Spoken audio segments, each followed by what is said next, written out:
Who did you expect? Who did you expect? Who did you expect? Who did you expect? Who did you expect?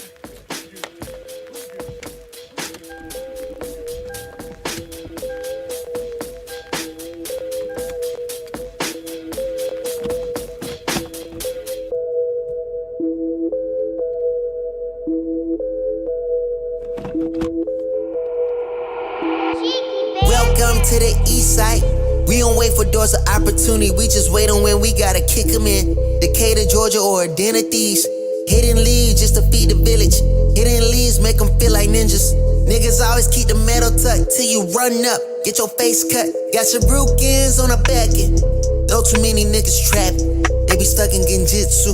They see the world from a different view. Shadow clones cause they silhouettes. Hard to point out when they robbing you. You never know what be inside of you. You never know who you be talking to. Till it's 2 a.m. on the east side. Blacker shadows in the nighttime. They don't wait on nothing but the right time. Here it come around the corner. Shots fired, that's a nigga down. Sad, but this is normal around this town. I've been crying for my niggas found. I've been praying for my niggas down. Always looking for some progress. Try a nigga, he gon' regress. Locked and loaded, that nigga ready. Turn your brains into red spaghetti. I be looking for God here. Hopefully see that I'm trying here. Save my niggas cause they really lost. Talk down my niggas before you write them off. They say, Vic, don't you move on that side, boy. Both the crime rate and junkies stay high, boy. Scary niggas, they ain't see my vision and they see it, they want them to convoy. Stop by the corner store, know that it's kissing. They'll let them watch windows punk gas for a bag of chip shot with the water. But no, they got size, I don't need no patchouli. I just want water. Star bitch with my brothers like Pops and Earl. We gon' turn Killer Roll right into a Melrose. I might turn Wesley Cap to a motherfucking church. They got my people and teach them their worth. I don't need no appraiser, I'm knowing the worth of my property. They just owns out the cap, always a lot in the world, and I'm winning it all like construction on this side. I'm taking my time, now it's 2 a.m. on the east side. Up as fuck, no, I'm writing rhymes. Late night, now the early morning, like an alchemist, I'm turning into something. Shots fired, that's your nigga down. Sad, but it's normal around this town. Cause I'm calling, say you beat the charge. He can't wait to come back around. Other cousin calling, y'all must out. Say he heard prices went back up. I confirm they gassed up. Told him chill, though, cause we next up. People be looking for God here. My job is to teach them look in themselves. Say my niggas cause they really lost. Spitting for the ones they breaking off.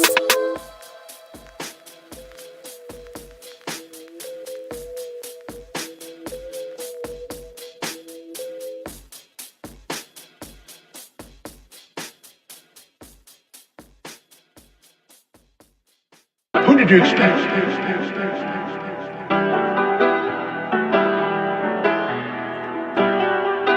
Biggest the what? Biggest the what? Biggest the what? Biggest the Super Bowl. Niggas so thirsty, don't put me in beef. Dissecting my words and start looking too deep. I look at the tweets and start sucking my teeth. I'm letting it rock cause I love the mystique. I still wanna give me a song where I beat. Can't trust everything that you saw and I cheat. Just know if I diss you, I make sure you know that I hit you like I'm on your caller ID. I'm naming the album to fall off. It's pretty ironic cause it ain't no fall off for me. Still in this bitch getting bigger. They waiting on the kid to come drop like a father to be. Love when they argue the hardest MC. Is it K Dot, is it Aubrey or me? We the big three like we started the league. But right now I feel like Muhammad Ali. Yeah, Muhammad Ali, the one that they call when they shit ain't connected no more. Feel like I got a job in IT. Rhyming with me is the biggest mistake. The Spider-Man meme is me looking at Drake. It's like we recruited your homies to be demon deacons. We got them attending your wake. Hey, how the gang got away from the bars, man, this shit like a prison escape. Everybody stepping, we're fucking, and everybody breakfast, and I'm about to clear up my plate. When I show up, it's motion picture, blockbuster. The goat with the golden pen, the top toucher, the spot rusher. Spray this whole shit up, the crop duster. Not Russia, but apply pressure to your cranium. Codes automatic when aiming them. With the boy in the status of stadium.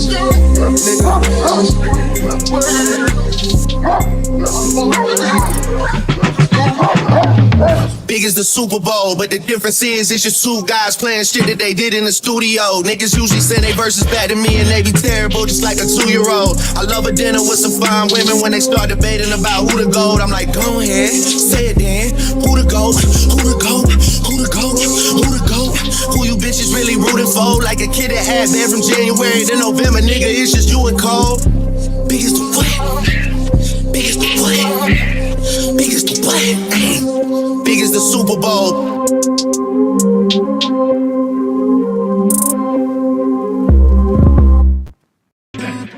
that girl on her phone, G. Never paid attention to the room or the homie. She just missed another opportunity, And I know that she lonely with no company, She's so busy reading text, she ain't even read the room, yeah. Always sending texts like I just want myself a little boo, yeah. I think I just went stupid, hit by Cupid. The arrow hit my heart, I hope she noticed. Gotta read the room, yeah.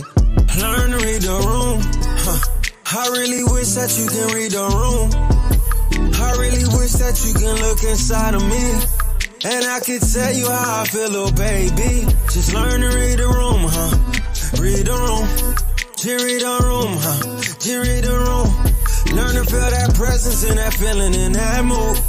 Just learn to go ahead and feel that moment too, Learn to read the room. Trying to talk to you is honestly so fucking strange. Trying to find a way to drove my brain to be deranged. I would've never thought I'd have this kind of issue. I couldn't connect with you inside of the same room. I know you feel me, at least I think you do. It's hard to tell, I cannot read the room. Seem to be unfazed, that's what you supposed to do. You seem so confused, baby, why won't you learn to read the room? I really wish that you can read the room. I really wish that you can look inside of me, and I could tell you how I feel, little baby. Just learn to read the room, Read the room. Just read the room, Just read the room. Learn to feel that presence and that feeling in that mood.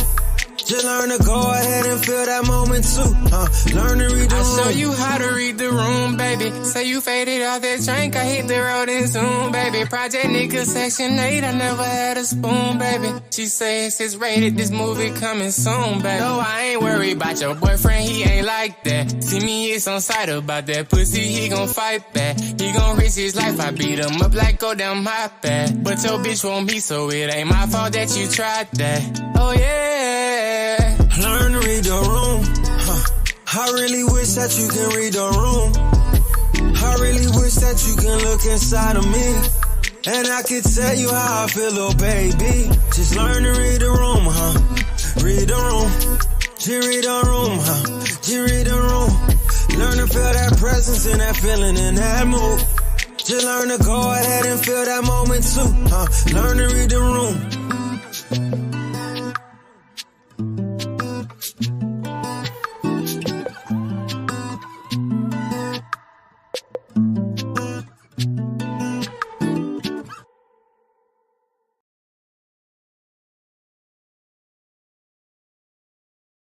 Yeah, everybody think it's a game. Yeah, everybody think it's a game. Yeah, everybody think it's a game. Boy, I ain't playing no games. No, boy, I ain't playing no games. Yeah, don't nobody know about the late night, early mornings with no sleep. Don't nobody know about the low time we ain't really had nothing to eat. Don't nobody know about the time we had to ride around without tank on E. Don't nobody know nothing but me. Don't nobody know nothing but me. Don't nobody know about the grind that it took. Don't nobody know how many times we put ourselves out there and got overlooked. Don't nobody know our pockets was low. Don't nobody know they think what they know. Don't nobody got love for a man, especially when a man hitting it low. Everybody got words of wisdom. Who putting in the work though? Everybody wanna get a trophy, but you ain't make it to the ship though. Better stick to your sailboat. I know you love to ride the wave. I see you really love to follow. Trendsetters over here though. Whoa, everything seem like a game until you get played, yeah. Everything seem like a game until you get played, yeah. Everything seem like a game until you get played, yeah. Everything seem like a game till you get played.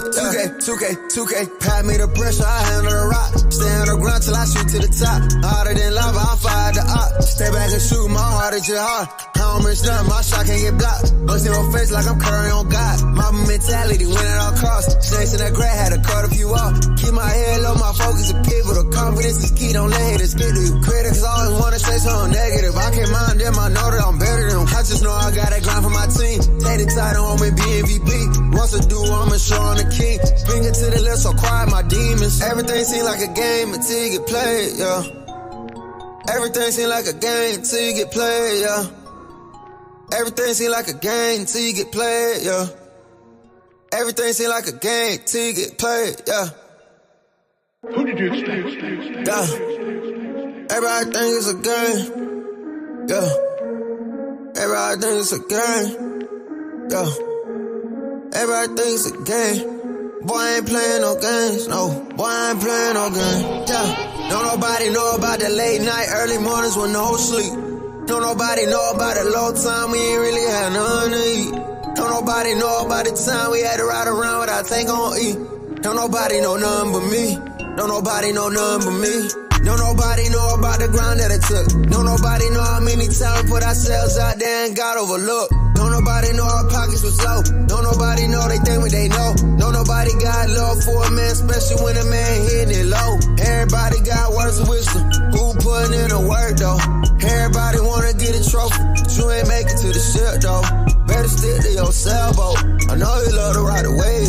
I see you really love to follow. Trendsetters over here though.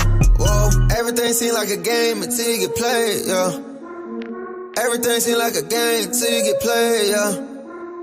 Everything seem like a game until you get played, yeah.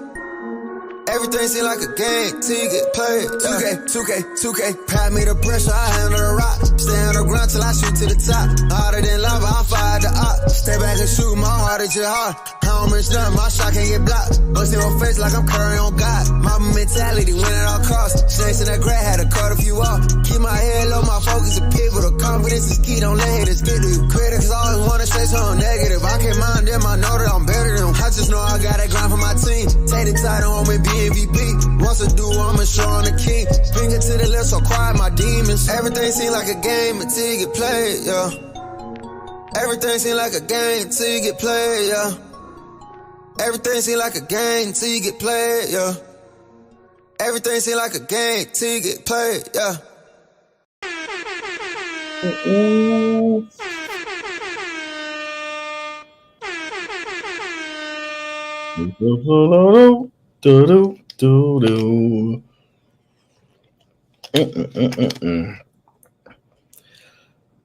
Ladies and gentlemen, ladies and girls, well, no, that's not my intro. Good afternoon, everybody. Good evening, sunset, midday. I have no idea. Let me check the time. Oh, it's 7 o'clock on the dot. No, I'm joking. Welcome, everybody. I appreciate you guys for showing up on a Wednesday, middle of the week, okay? Back to back. It's actually hot again, so I have to have this fan going on. So if I look extra relaxed and cool, it's the fan.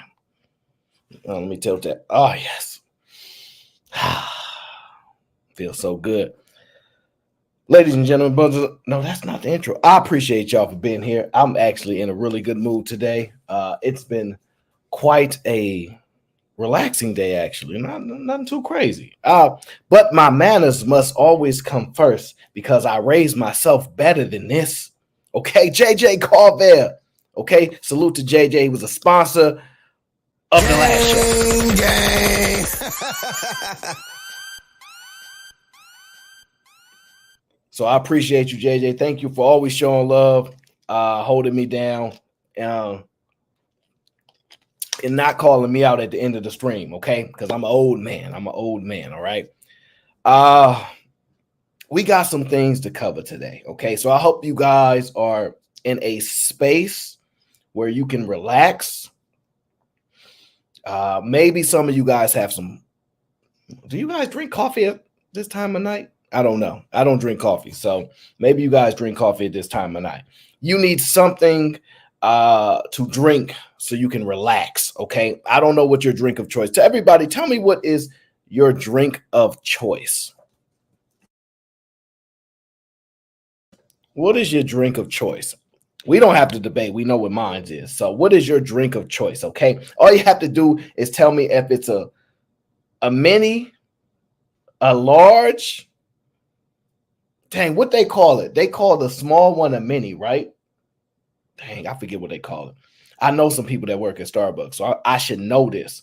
They call it, how do you do the sizes? It never made sense. It never made sense how they do the sizes for your drinks. It just never made sense to me. They call the large one a mini or something like that.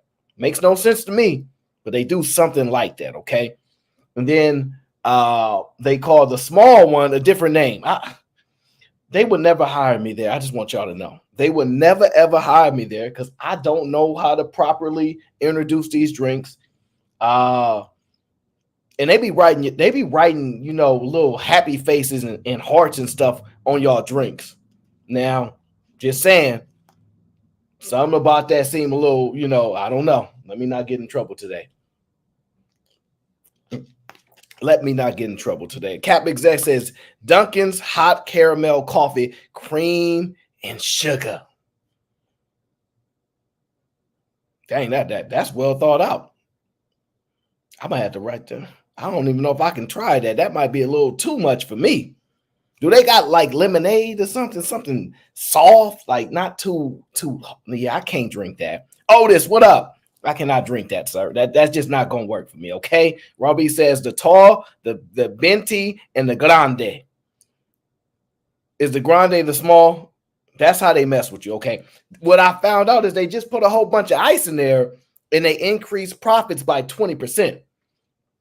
That is a remarkable business move. Okay. So just if your business is struggling, all you got to do is put a little bit of ice in there and your profits will do much better. You get the margins up. For all you restaurant owners, just that's how you get your margins up a little bit. Just put that little ice in there. If they don't say no ice, you put a whole bunch in there because people are too prideful to tell you that's too much ice. Y'all ever been at the restaurant and they put a whole bunch of ice in your drink and you know they did that and you ain't really getting as much as the actual drink as you would like, but you too proud to be saying like you put too much ice in there? So y'all probably try to scrape out the ice and you realize the drink start slipping down. Yeah. Stop being prideful. Stop being prideful and go ahead and tell them no ice. Go ahead and tell them no ice. I'm quick to say I don't want no ice in it. But sometimes people might order before I get there. So they might have an order for me. And they, you know, most of my friends, they know what I pretty much get the same stuff all the time. So it'd be the same old thing, repetitive, rinse and repeat. I don't have time to be exploring all these new foods. That's for y'all. Y'all the foodies. I don't do that, okay? Can I have what I had last time? And they say, okay, and then life is good. I'm not angry. I'm not upset. I'm happy. I'm happy. I'm going to just be genuinely happy eating the same thing for 20 years in a row, okay? Y'all going to be stressing yourself out looking at the menu trying to figure out what y'all want to get. Not going to be me, okay? Now, today we are going to discuss the lovely, the wonderful Eboni K. Williams in her journey to solo momhood, okay? It sounds like that may be the thing, right? And it's quite interesting because there's much talk about relationships, marriages, the men in particular, right? The married men versus the single men. I have noticed that one of them tends to act a certain way towards the other. You guys can decide how you view that, okay? But it brings a lot of thought around the journey of parenthood and the seriousness in which people take it, how offensive it offends people, and how stringent people are with their views, how there's not a lot of adjustment. Is what going to be the new? Is what going to be the wave, or is it one-offs? What are we to expect? What should we expect? And the reason that I ask these questions is because I was scrolling randomly. I don't know what the heck I was scrolling. I'll be on my Explore page a lot. I just go on and then I just random and a lot. Do y'all want to know the top 3 things that pop up on my Explore page? Do y'all want to know? I don't think none of y'all gonna guess it. But I'm gonna just tell y'all what it is. These are the top 3 things, right? First, I'm gonna give y'all opportunity to guess it, okay? I'm gonna give y'all the opportunity to guess it.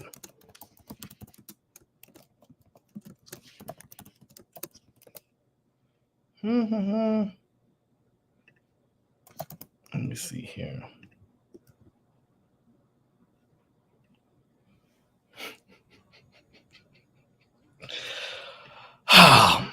As I know y'all not gonna guess it right because a lot of y'all have y'all minds in some wild places.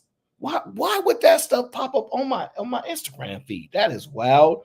I'm gonna just tell y'all because y'all gonna embarrass y'all minds. Okay, that's y'all bias.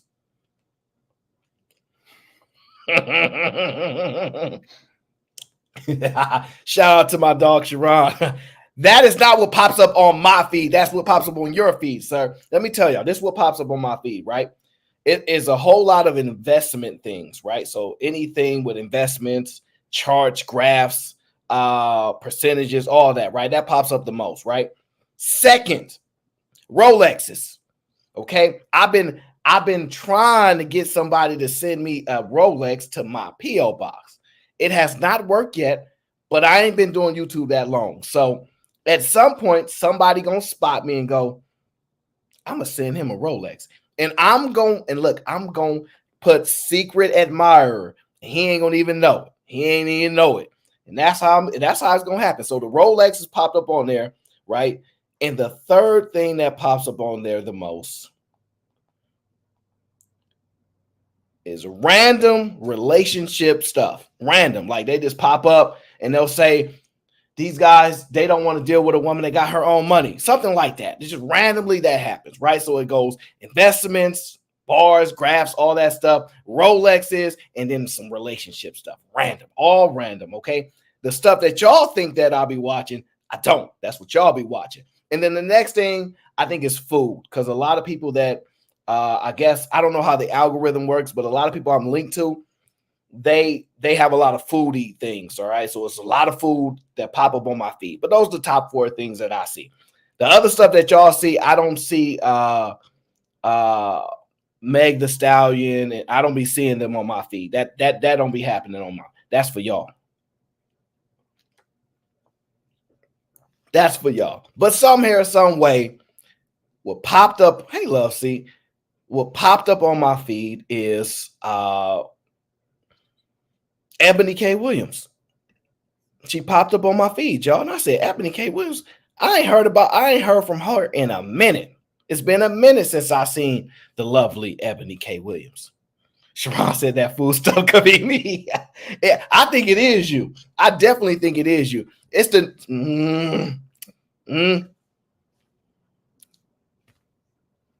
It definitely is him, right? So I see Eboni K. Williams, and it got me thinking, right? So I saw this picture, right? Some of you might have come across this picture, right? And it kind of shocked me a little, but I had forgot that she was speaking very heavily about this journey and process. Because remember, she had been on the, what is it? What was it? She had been on Laguerre, what up? She had been on one of the shows, Madame Noir or something like that, right? We had looked at one of those shows, and she was talking about what she was looking into, her experiences, and et cetera, right? And she also said something about a bus driver. She don't rock with no bus drivers. And I'm cool with bus drivers. I got some people in my family, they drive buses. So, you know, I ain't going to be offended. You should want what you want and get what you can get, right? But she been a little controversial in the space. And then I saw this and I said, Eboni? Is that you, Eboni? That is Eboni. And she looks so proud. So I don't know if she is happy in this picture or not, but she just looks so, you know, it's a very, you know, happy time for her, right? Because she talked about her process, having to possibly go through this experience alone, right? And so what I saw in the comments prompted me to discuss this with you guys. A lot of people said in the comment section, congratulations, Some people went off. Somebody said, where is the man? I swear, never mind. Right? Somebody else said, are you married? Ain't this the sister that was saying she won't date a man making 40 to 50K? And then somebody with a blue check mark said, congratulations, God will give you all things. And then, some people that are, I guess, known, I don't know these people, said, congratulations, etc. It's a lot of congratulations, right? And the part that I was zoned in on is, this is a solo mother journey, right? And in my mind, I'm thinking, is this something that we as a people need to be more open-minded to? Is this something that we need to reject more? Is this something we should be encouraging more? Where do we fall amongst that alignment, right? Because watching a solo mom journey be celebrated brings a lot of thoughts to my mind. It brings a lot of thoughts to my mind. And I'm not sure how we view it as a collective of people, right? How we view the impact on society, the impact of family, community, etc. Because we have a lot of extensive conversations about the value, the importance of a father and a mother, right? And a lot of you guys often say it's so important that you have a father in the child's life, no matter what. And to me, it's conflicting with each child needs their father, and also uplifting and celebrating a single mom or solo mom journey, right? How do we deal with those mixed thoughts about the importance of fathers, and then supporting, and then kind of being, I don't know what the right word is for someone that elects to be a solo mom? That's where I'm struggling with right now. That's where I'm trying to figure out how do we make this make more sense, right? As far as the impact, because she is a relatively known individual, right? I wouldn't say she's like A-list celebrity, because I wouldn't know what to call her, A-list, B-list, right? But I'm just saying she does have some level of influence. She has gone viral. She has some notoriety, right? And she is a woman that is more successful than most people. And so I believe, in my opinion, when women themselves see a woman that has a level of financial success, they do start to want to mirror or follow some of the ways that they are, and say that might be a good idea for me. And where do we go from there, right? Because I remember listening to a video of her. Which one was it? Where she talked about the importance of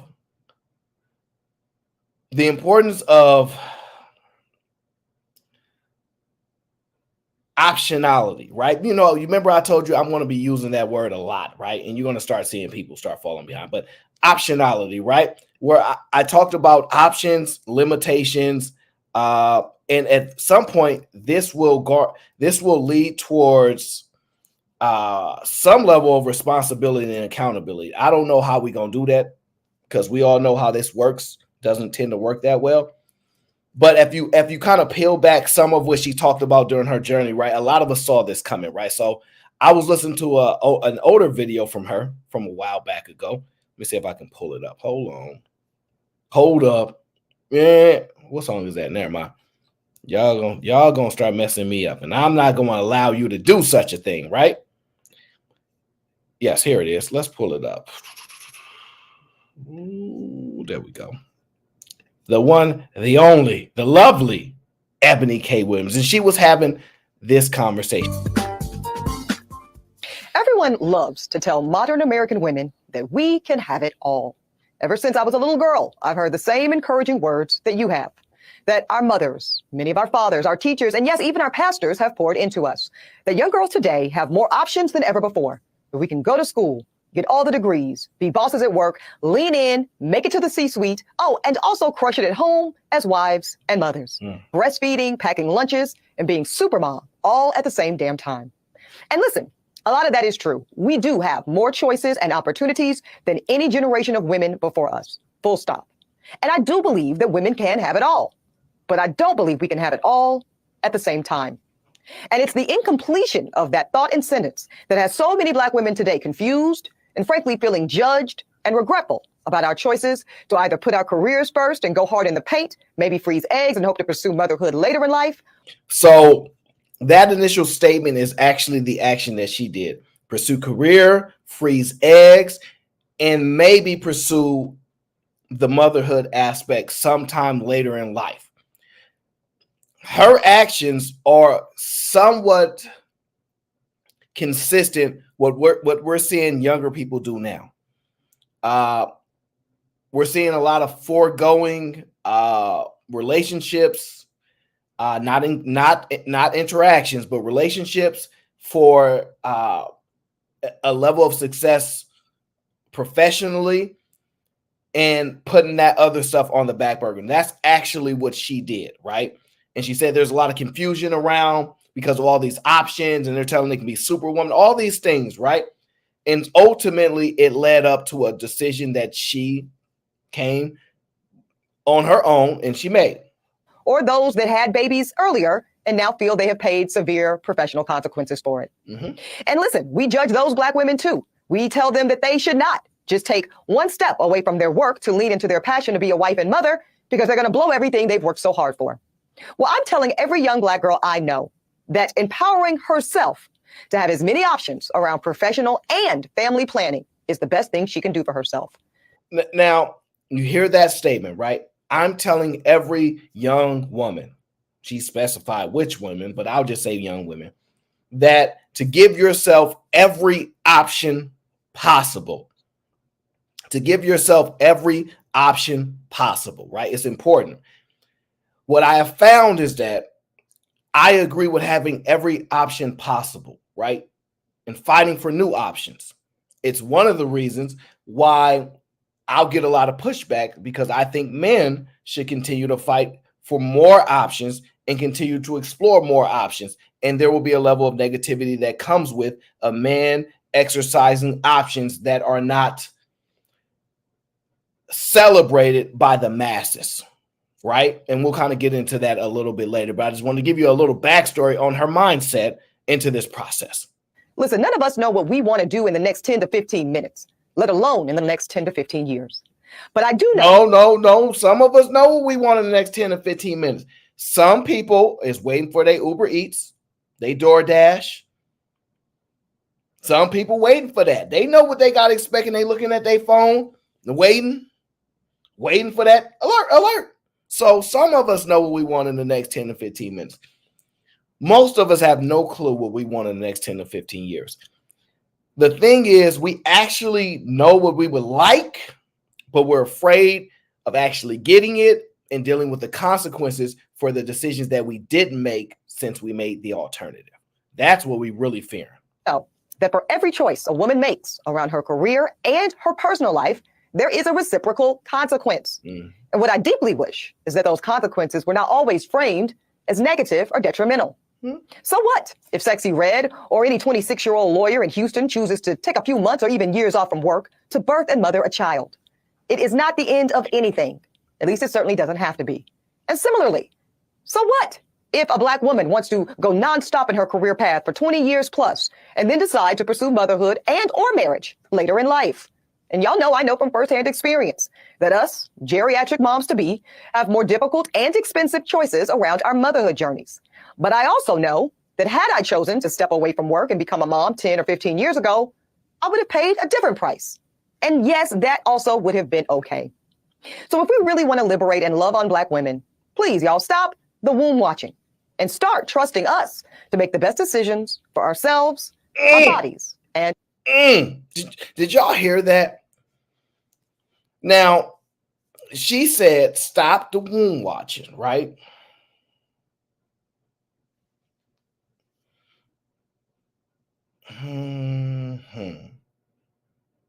I want to make some requests too, but stop the womb watching, right? And allow the women to make the best decisions for themselves and for what they want to do, their decisions, right? That's what she says. That's what she says. And I don't disagree with her. I think she should absolutely make the best decisions for them. I think everybody should make the best decisions for themselves, but sometimes people believe that they have to make a sacrifice beyond themselves for the greater good of family. But that's not the statement that she said. She said, allow them to make the best decisions that they think is best for them, right? Which has some level of impact, all right? Let me give a big shout out to Brownsville NYK. Says peace and love to the R.I.M. Asylum King and the GBG Queens. All right. Appreciate you, Brownsville. I appreciate you. It's all love around here. Okay. It's all love over here. I know it's been a rumble in the jungle for you. You got your introduction to the internet in full fashion. And I apologize because I might get, blamed for causing such things. But, I think you know what to do with the layer of attention. I think you'll navigate it well. And this is welcome to the internet. Welcome to the internet, Mr. Brownsville himself. Okay. But I'm torn because when I saw this, right, what it makes me think, and this is my thoughts, okay? You don't have to be upset, but you can be. Is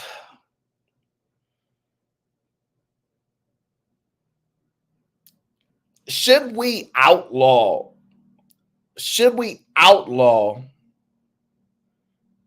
the opportunity to become solo moms? Should we say, no, you can't just go and make that decision? That's wild. And the reason I say that is this. Well, I don't know. You guys tell me if you think that's a little outrageous. I'll be listening to that, right? But I think that we shouldn't probably let this stuff happen. And I only say that because it don't seem like we can have both, right? We can't say that, hey, you need to be there for your family. You are important, and we're going to hold you to it. And then tell somebody else, no, if they won't, they don't need you there. You ain't that important. They can do it on their own, right?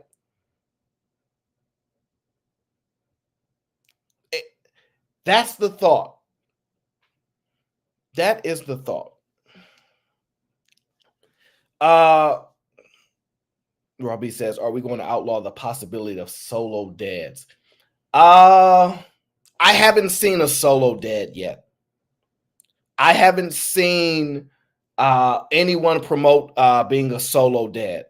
I've seen promotion of conscious parenting where you make a selection of a mom and a dad that they don't necessarily have a relationship on that level, but I haven't seen a solo dad journey. I have not seen that. But if you want to, if you've seen something like that and you don't deem it, I don't know, what's the right way to phrase it? Because I don't know, I haven't seen it. But maybe I'll have to ask Raw B herself. Do you know any solo dad journeys? I haven't seen any yet. So I'm not familiar with it. So I know you reputable sources. And what I've done is I've put a link in the back chat to The Economist. What science are doing right now is actually creating artificial wombs so that natural born women are not necessary in the process of the creation of life. So therefore, we are going to start seeing solo dad journeys. Nobody wants to be together anymore. And especially, go Do you ahead. think it's possible? Like I know you study this stuff way more in depth than me. Do you believe that they're going to have a breakthrough in that science that they'll actually be able to pull it off? I know it's going to take some time. I don't foresee this happening in the immediate future. But do you really see them being able to really re-engineer something that is probably the most difficult thing probably to ever do? Yes, science have predicted that within the next decade, the artificial womb will be up and running.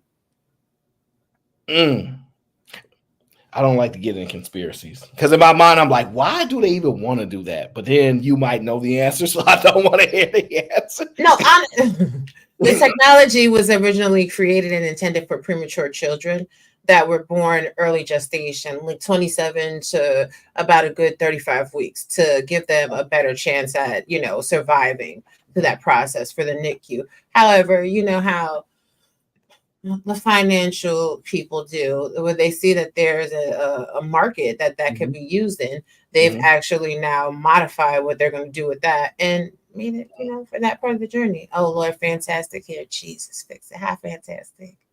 Fantastic didn't do nothing to you. He even on silent, which is uncommon for him to be on mute on the way in. No, I just like to mess with Fantastic. I like your braids. He retired now. He retired now. Listen, Fantastic is celebrating his family. Was that your son that just graduated? Yeah, my twins, my son and my daughter. Congratulations, yeah, man. Yeah. But I know Fantastic. Before you come in here and knock anything off the table, before you knock anything down, are you familiar with Eboni K. Williams? Yeah. Okay, so you are familiar with her.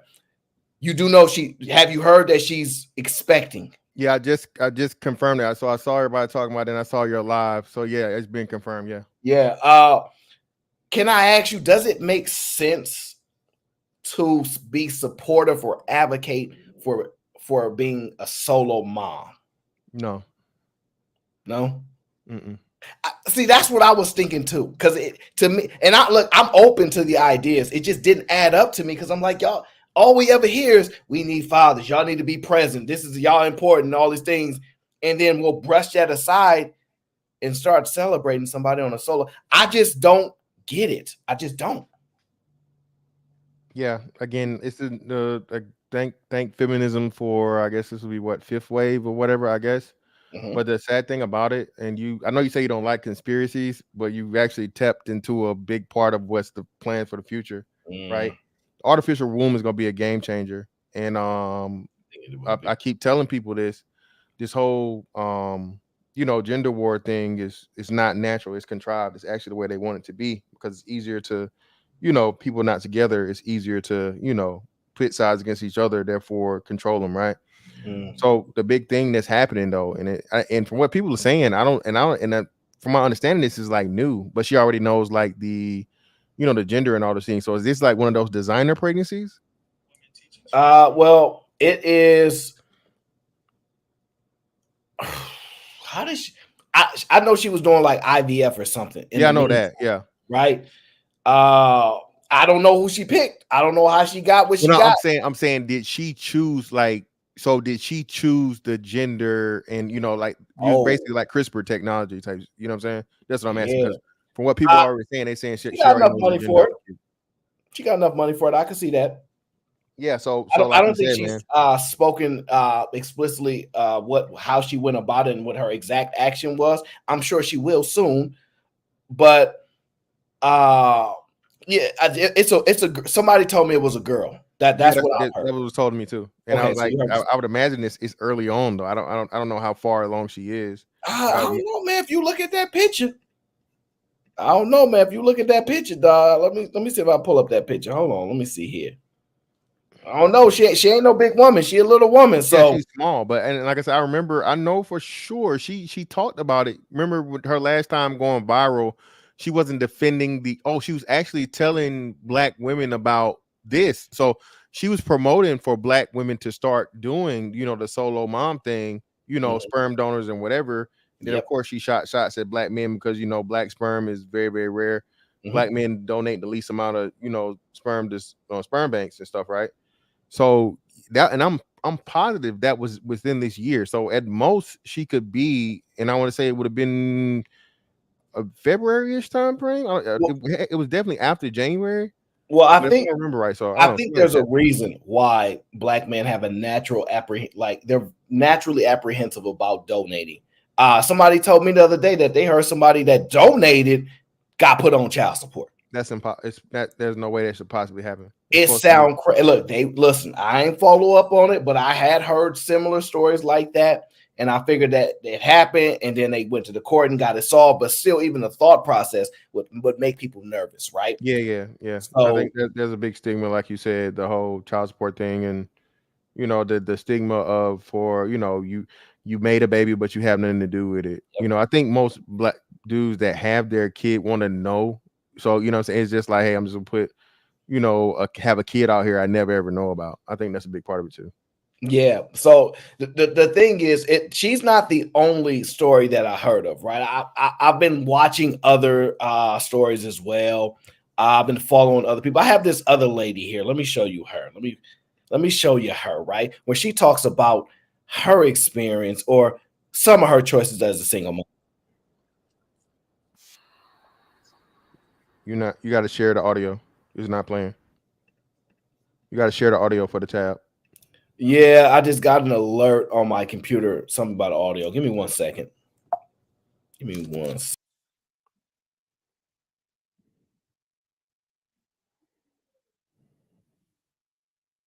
All right, let me see here. Hold on 1 second. See, I got to get a new computer. See, Fatty ain't the only one that got to get a new computer, man. All right, here we go. Let's pull it up here. Here we go. It should be fixed now. Let me fix that. Here we go. I'm a single mom by choice. Of course, people ask me if I use the same donor when they find out I'm pregnant again. I'm a single mom by choice. Of course, my reproductive endocrinologist is the first person I call when I'm ready to have another kid. I'm a single mom by choice. Of course, people tell me they were going to do this too, but then they got into a relationship. I'm a single mom by choice. Of course, people ask me for my embryos as if I signed up for a never-ending pay-it-forward club. I'm a single mom by choice. Of course, random men tell me they would have been my sperm donor when they find out. And thanks. I'm a single mom by choice. Of course, people ask me if they can see what my donor looks like or if he has more vials available so they can use him. I'm a single mom by choice. Of course, I'm going to tell my kids how they got here. It's not a secret. I'm a single mom by choice. Of course, I blame all her weird traits on my donor, even though they're actually just like me. I'm a single mom by choice. Of course, people ask me about the dad, even though I say donor over and over and over again. I'm a single mom.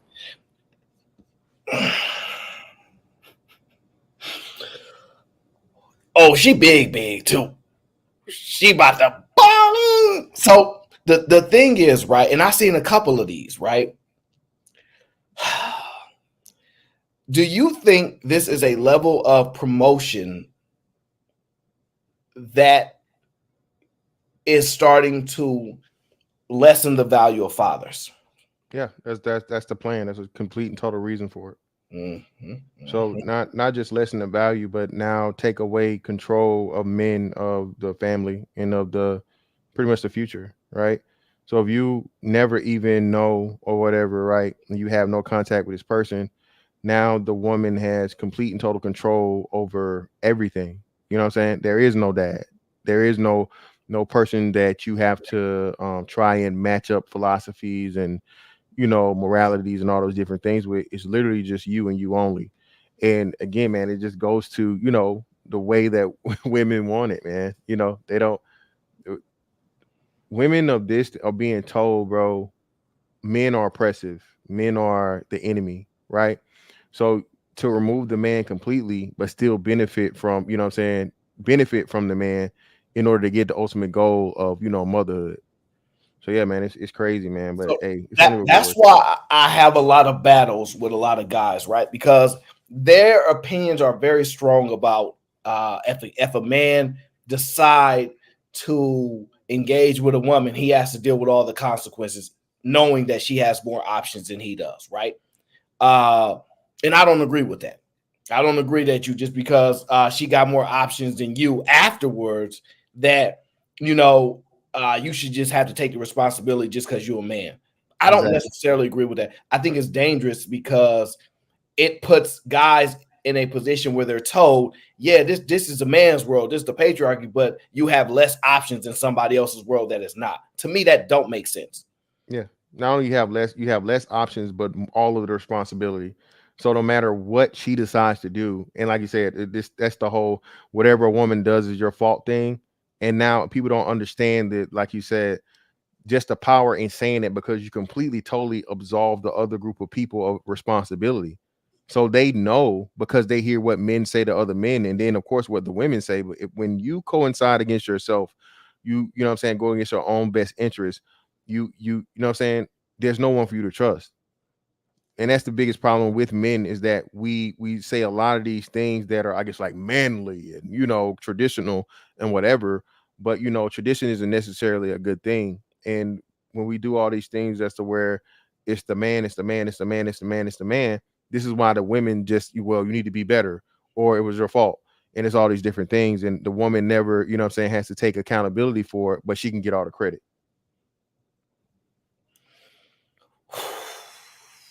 I don't know how we find a balance to this. That is my biggest conflicting thing that's going on, right? Zagu, what up, says prego and still no. How was that word? Say fantastic. Ass. Oh, okay. Thank you, sir. Sup, bros? Yes, she is more of a petite type woman. Okay, so give her some time. Maybe she need 2 or 3 more kids, and then her body will like fill out. There's like a filler thing that happened with a lot of women after they have a couple kids. Okay, Crash Out Jack says, "Don't mind me. I'm just here to cyberstalk Raw B. Don't leave her alone." And so this is what it got me thinking. Right, this is just my thoughts.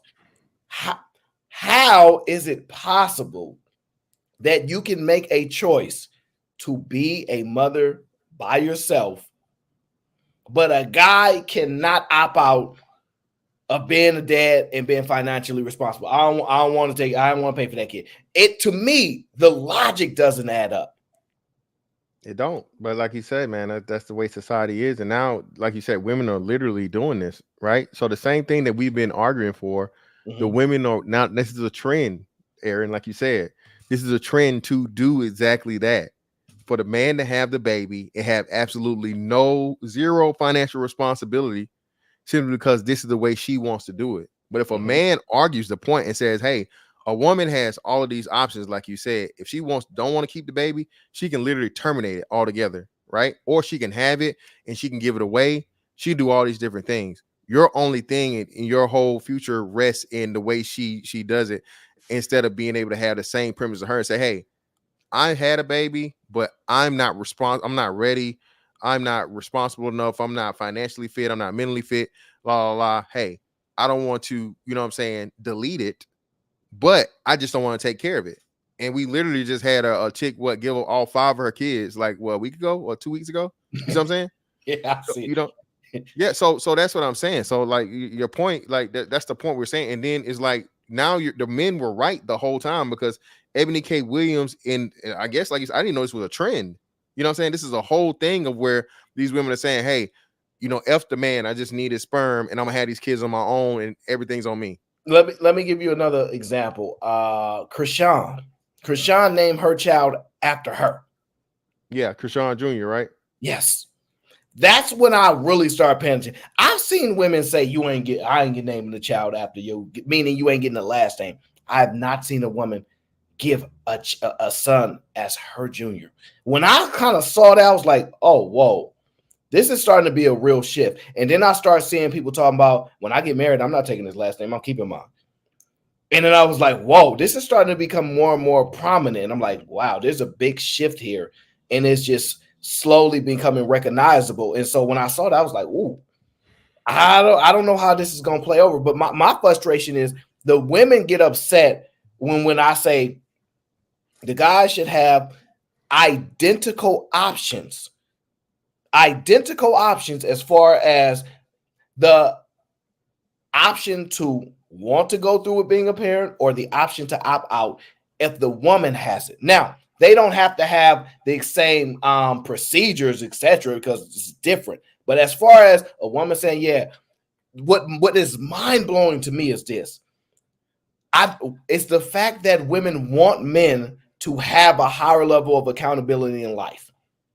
I just don't know. Women do not seek to have an equal level of accountability. And that part always throws me off. I just don't understand why. Why don't they say, look, fantastic, what you're saying is sound and makes sense, and I believe we should come to that agreement. Why is it no, that ain't right? Like, why is it always pushback? That's the part that I struggle with, trying to have the logical side, right? Not about who's right, who's wrong, just trying to understand the logical argument when a guy goes, look, 7 months, 8 months, even I'm not saying people do this, but she can say, I changed my mind in some places, right? But a guy cannot. Why does that make sense to a woman? That part never logically made sense to me. Because she sees it as a sacrifice, and she sees it as you put her in a situation. So not only you are indebted to her, but it's your responsibility to her to make sure that, you know what I'm saying, she has support through the whole situation, financially specifically. A lot of women want they want the financial support, and like you said, none of the actual parental input whatsoever. A lot of women will have it just like, hey, just give me the money, give me a check, and so on and so forth. So that's the whole part of it, as to where, like you said, logically, it's as logically sound as ever. But then too, we go back to the societal norms of, oh, it's a man's duty to provide, protect. If you make a baby, you know what I'm saying, you're supposed to take care of it. So they lean back into that. Well, I understand they lean into it, right? But why do they hold so tight to something when they want society to evolve? I hear them argue, y'all don't respect us, y'all need to give us, like, view us to say, like, all these things, right? They only want a one-way shift, in my opinion. From what it looks like to me, it's a one-way shift. It's like, yo, give us all the things we never had and give us this, that, and y'all stay roughly the same. We don't want to shift from y'all. So when I say things like guys should be house husbands, women can work, women can be better at working than men, she can make more money than him, and she don't want to be in the house, it don't make sense why a guy shouldn't be there if he's capable of it, which I think men are more than capable of it, right? I'm not saying they have to. I'm saying there should be some level of optionality. It doesn't make sense for us to act like all guys are the same. All guys can do this. Some guys ain't really good at going to work like that, and we don't like to admit to it because y'all will call them weak guys. I call them different type of guys. I'm not focusing on, because I'm not 6'6", 290, Mr. Fant. So I don't be thinking like weak guys, strong guys. I just look at the difference. And I'm saying if women want to be dominant in the workforce, they want to put 80, 90, 100-hour work weeks in to dominate, they're going to need a counterpart to probably not be that. Yeah, well, I would say this real quick before Robbie hop in. Women weaponize victimhood, and I don't think they get looked at enough. Women, I'm strong and independent, but at the same time, I'm weaker than a man, and a man is violent, and all these different things. So women do know how to play both sides just naturally. You know what I'm saying? When she needs to be, you know what I'm saying, feminine and all these good things, for the sake of public appearance or public opinion, she'll do that. But then, like you said, she gets behind closed doors and she's trying to fight a dude. You know what I'm saying? She's trying to get physical, but she'll never, i.e., Johnny Depp and Amber Heard, I think, right? You know what I'm saying? So examples and things like that. And again, and a lot of brothers have been through relationships. Hey, man, when we're out in public, everything's cool, fine. But, as soon as they get behind those closed doors, they're in a nightmare. It's a whole whirlwind. So again, it's just a woman's way of being able to, the duality of it. She's able to do everything, and no one's ever going to believe that the woman could be just this monster. You know what I'm saying? So they just take advantage of that. I disagree wholeheartedly. I just covered a video earlier today where a woman actually, took an infant out of somebody else's body and left the other woman on the side of the road. I think that when we're having these conversations, people look at the points of the conversation that they want to look at that shores up their argument, right? The reality is this: there is not a woman in all of God's creation that can have a child without a man.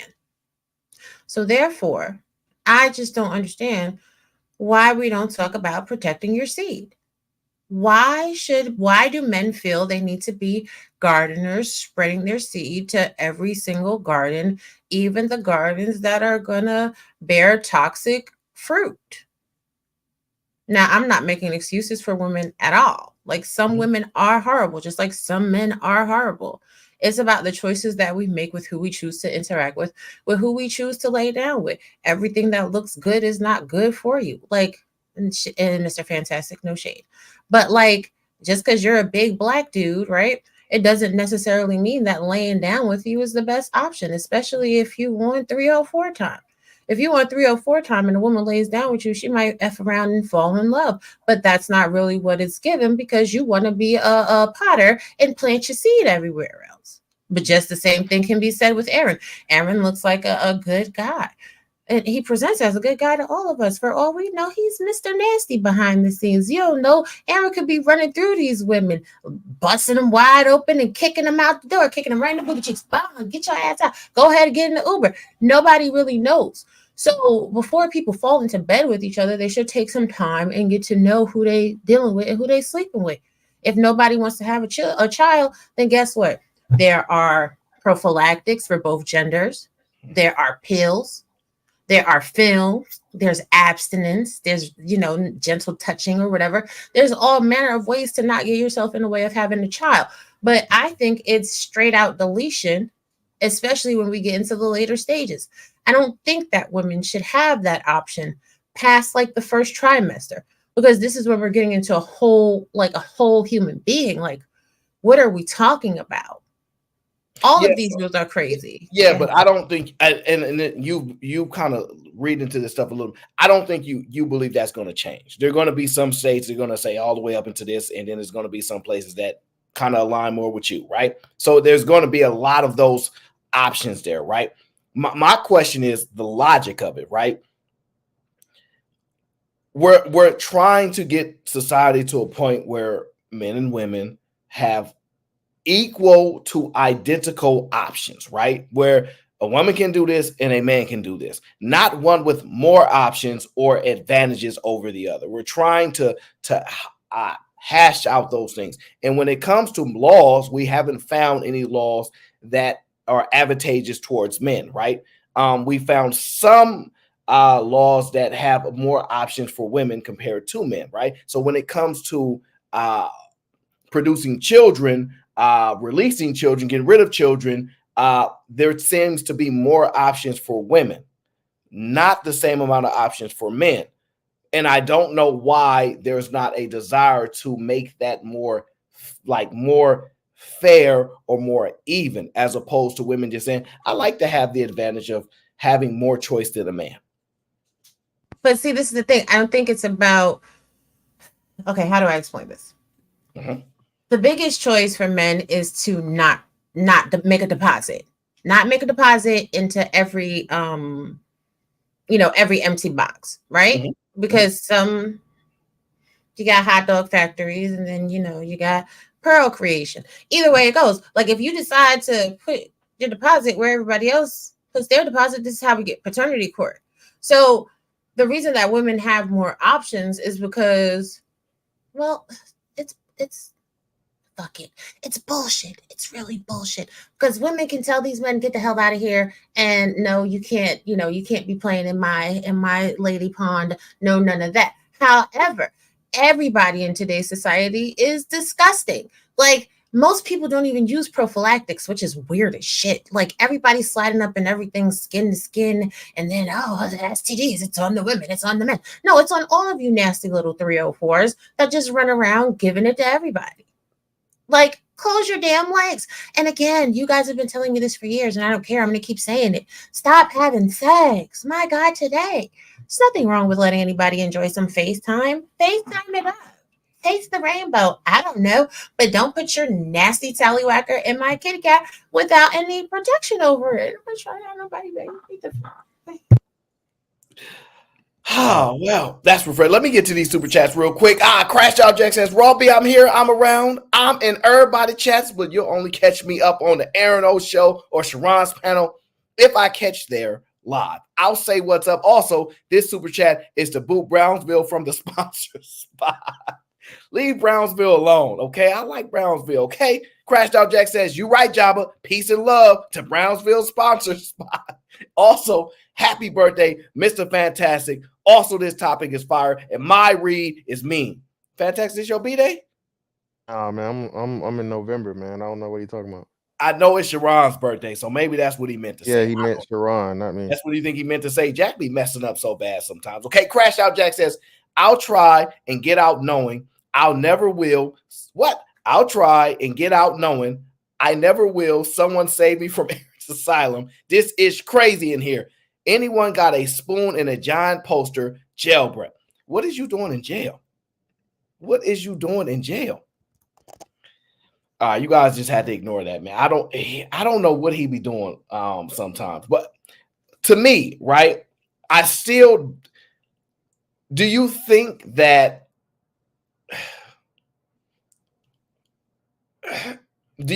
consequences make people change actions? Nope. Yes, because people are hard-headed. People are hard-headed. Yeah, If consequences made people change actions, then we wouldn't have such a high recidivism rate. Let's be honest. Well, no, but even the recidivism rate is high, but it's still a low, very, very low population of people total. So you can't just look at the recidivism rate and say those are people that are somewhat psychopaths and sociopaths, and they're okay with being institutionalized. But again, that's less than 1% of the population total. Okay, so now let's talk about deletions, right? If consequences change behavior, right? For a woman, I mean, I would imagine, I don't know from personal experience, but from a woman to have to go through the vantage point of having to delete a child that's growing in their womb. Mm-hmm. And then we have some women that are serial deleters. Mm-hmm. Did the consequence change the behavior? No, because any woman going through that, you know what I'm saying, that type of trauma would inherently, one would believe, use protection, maybe, you know, abstain or whatever. They ain't doing that. So is the consequence? Yeah, but they don't see it as a consequence. They don't see the deletion as a consequence. They see it as a privilege. Well, not a privilege, a right, actually. Mm-hmm. They see it as a so for you it may be that, and you know what I'm saying, you are a mother, you believe it, you know what I mean? Of course, you know, taking care of your children and things like that. But to a woman that doesn't value motherhood, deleting a child is not a consequence. And so and then if we go to, like you said, society, the reason why you have a very, very low prison population and, you know, people that break the law is because most people don't want to face the consequences of jail or probation, or, you know, at some point in some cities, depending on what you know, region, what culture or whatever, you don't even want public shame, right, or public criticism. So consequences definitely work. It's just the point in the matter as to who you're dealing with.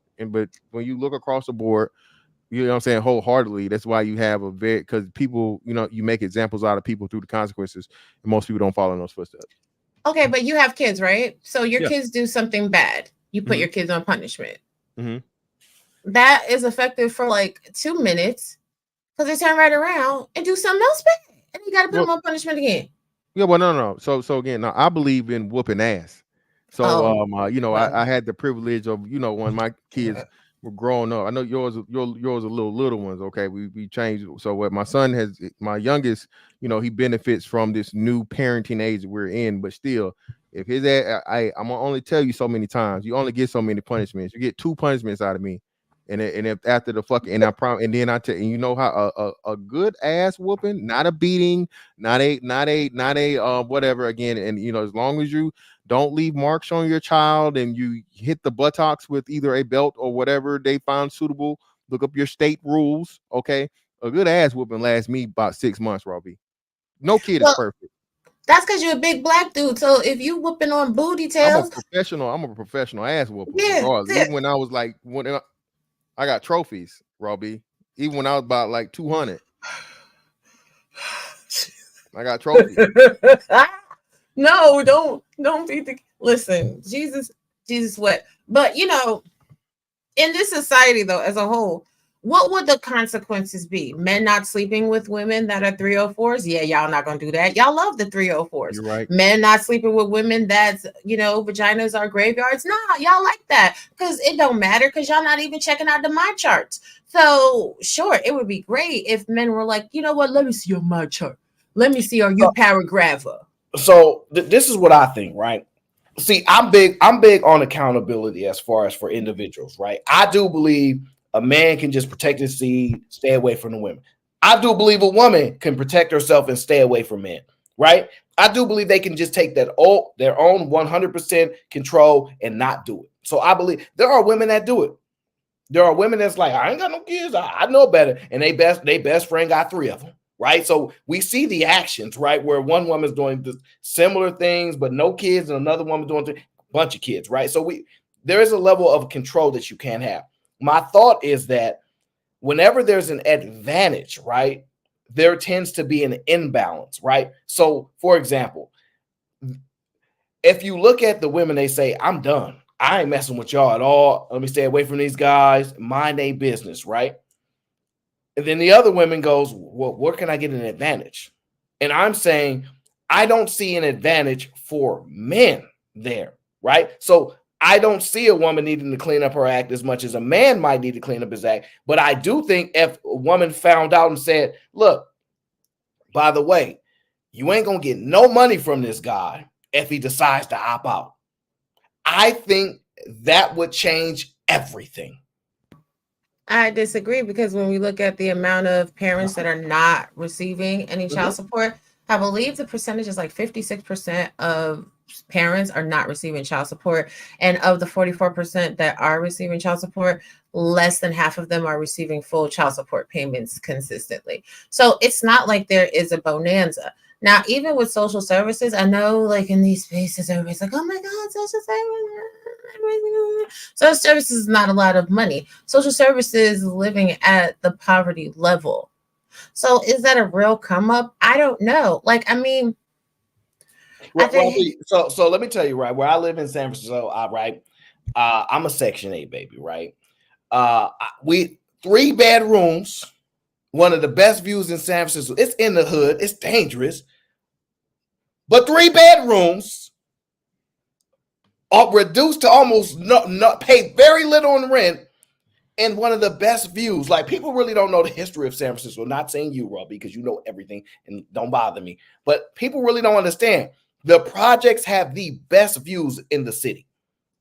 I'm telling. So if I ain't got to wake up and go nowhere and deal with kids that I made myself and I hate to tell you, it's better than not working for a lot of people.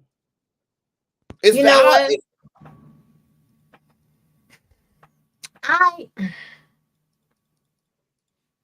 I don't think that mentality though is the mentality of winners. So anybody that is reticent to accept the substandard lifestyle to just get by, hey, we lucky we got them good times. Anybody that wants to live like that, then hell, there's never going to be a consequence.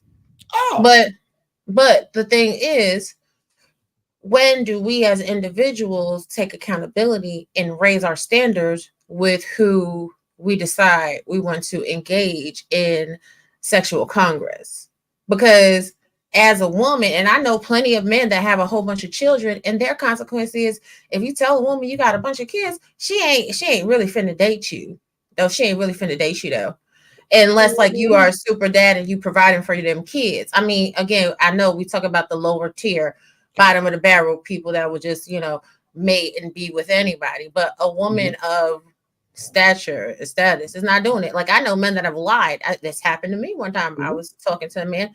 He told me he had 3 children. Somewhere into the relationship, found out he actually had 5, one of which was very young, and he got broke up with effective immediately. However, there's consequences on both sides of it. Again, the lower level people, they're gonna do what they're gonna do because they don't have a job and they don't have anything to do except for bump and grind and create more little minions to live at the poverty level. Well, I think that's a major part of it too, Robbie. Like you said, those just like this is all they know, right? So that's why they think it's cool to do that, and I think that's why that those ideologies or that lifestyle perpetuates. Again, I'm with you 100%.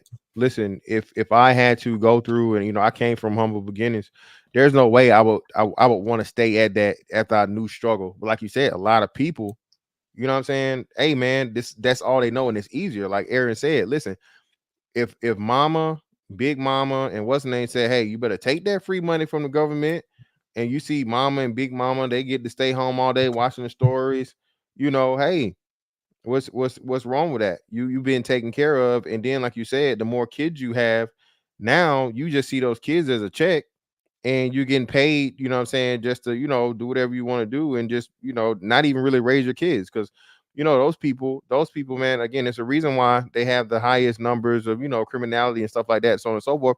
Because those kids, man, hey, as soon as they're big enough to get out the house, they put them out, and hey, you don't come back in until, I'm tired of doing whatever I'm doing, and then you know what I'm saying, for you to go to school the next day, so I don't get locked up.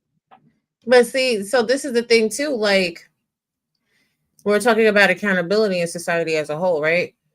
In the African American community is one of the most notorious for kicking children out of the home early, right? In other races, there is a expectation of taking care of the family. So the children stay at home until they're married, even after they get married, until they have enough money and credit together to buy property. And this is the epigenesis of change within the community. Why do Black children get kicked out of the house early?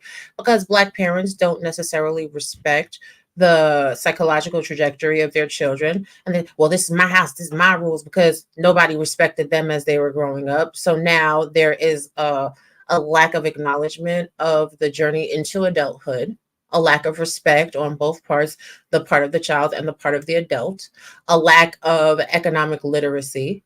So the cycle just continues to go on and on and on. Like, I get it why everybody's talking about relationships, because relationships are super hard to navigate. But when we're talking about relationships are an individual journey. To Aaron O's point, yes, if you are a woman and you are a high earner, six figure, more likely than not, your counterpart or your spouse is going to have to make less money than you if you intend on having children. If you intend on having children and building a family, at some point, somebody has to be the parent in the household. Like, somebody has to be available at some points to go to parent teacher conferences, to actually raise the children, unless you just, y'all super wealthy and rich and you're going to have nannies. And that's unrealistic, especially in the African American community. It costs a lot of money, trust me. True. But yeah, like, so I'm not saying that women can't date down and men can't be hypergamous, because of course that can happen. Mm-hmm. And a lot of women and a lot of men on these spaces are capped, because the man still has to be looked at as the breadwinner. And a lot of women don't know necessarily how to play the background role for their man, because even if you are the one making the most money in the relationship, you still have to elevate the other person so that they have a respectable vantage point in society. And a lot of women are very much in the mindset to emasculate a man, because they prefer to look at a man as a child than actually let a man lead them, which is unfortunate, but do what works for you. So Robbie, Jack said to you, don't let Robbie trick y'all. Don't eat the stranger's BOX. I didn't say a stranger. What I'm saying is, y'all better start participating in some other activities instead of shooting up clubs. There's other places to shoot. No. So this is how I see the Eboni K. Williams thing. A lot of women are trying to make an attempt to put themselves in a better financial situation, right? That's why they're delaying motherhood. Actually, a lot of them don't even want kids at all until maybe a shift happens later on, right? Where they go, I was tripping, I need them, right? But a lot of them are foregoing it because they do see traveling and eating food and making money as more important than children, right? Because they're afraid to get their feelings hurt by a guy that might cheat on them or hurt their feelings. Although we all understand that there is no side that cheats more people are all cheating pretty much. Depending on how you want to interpret cheating, I see a lot more cheating one way than the other if you examine it more in depthly, right? And so since we see women forego, do you think that it's just better for women to wait till they got enough money so they can have a kid on their own, so they don't have to worry about, because women still want children. Their fear is they can't afford them, and their fear is that the dad will leave them. But if they have their own money and they don't want to listen to a man, this is exactly the pathway that they're going to go. Because when you give somebody all the money, they don't have as much fear, they start to tend to do things they wanted to do. That money gave the perception that they couldn't do. So I actually see this moving more towards the actual thing, because women don't like the authority that men have. They just don't like it. Maybe men shouldn't have it. I don't know. That's for people to decide. Women do not like them having that authority over them. Women want their own voice, and they want their voice to rival a man's voice. And that might be fine. I don't saying what's right or wrong. I'm saying they want that. It's evident as possible as we're starting to see. The women that tend to cave in is the one that ain't making as much money, where they're like, dang, I'm just going to cave into these. I got to cave in. I need man. I need it. But the ones that's making a lot of money, they don't shift to that need part. And nah, that's not what it is. What it is that a lot of women just weren't raised with the father. So they don't really know how to be responsive to authority from a male perspective. A lot of women are used to watching their mothers, aunties, cousins, sisters, whatever, be, single moms, running a household, dominating things. They are listening to a lot of bad advice from women that are around them. You don't need no man, girl. You don't need no man, girl. While, they're watching the person that's telling them that wither away because they haven't had the big O and forever. Okay, that's a necessary. I'm sorry, I don't care. It is a necessary part of human function. You have to have some type of release. That's what keeps you young. When you see that good skin not cracking, okay, that's people that are enjoying all that life has to offer. That's a good way to put that. But we got to backpack it. So it doesn't matter how much money a woman has. All right, ladies, stop lying to yourself. You need a father there, because them kids are really needy, and their style of development is an attachment style. I don't care how strong a woman thinks she is. When you go to the bathroom for, I don't know, the 12th year in a row, and every time you're in the bathroom trying to have 5 moments to yourself and your kids bust in, this is when you want the dad. Listen, come get your kid, take your kid. I just need 5 minutes to myself. Nobody is built, male or female, to be a parent alone. This is why masculine and feminine energy is definitely needed. Like, there needs to be that detachment from one parent to another. There needs to be the dual aspect of interacting with a woman and interacting with a man. Children need to see these healthy interactions in order for them to have healthy relationships moving forward. But another issue that we have, especially in this community, is nobody gets therapy. You have these households that are single parent in nature, where there's always some trauma. If it's not essay, at a young age, if it's not being fast and being in the street, if it's not economic tragedies and maladies, it's a whole bunch of stuff. And it's psychologically devastating. And people have gotten addicted to social media. People have gotten addicted to chasing money because they think that things are going to replace the hole in their heart. And it's not it. Psychologically, y'all are throwed. Psychologically, y'all are off. Y'all have missed really critical moments in psychosocial development. So you are always going to be mentally regressed to the age that you missed a psychosocial marker. What do you think, Fantastic? I do see this starting to become more and more normalized as time goes on, because when I'm looking at women, say, I'm not taking your last name, Krishan, just her doing that is small, but it opens up the door, because I think she had 300,000 people watching her trying to give birth at the time. That's a lot of people. Naming her child after her, women, the way it looks, don't want to listen to a man. And if they do listen to it, you better be the man that they want to listen to. And they must have some level of some kind of thought of power to where they're willing to listen. Because if they don't, then they're willing to just walk away on their own, right? So I just see this kind of becoming more and more of a normalized thing.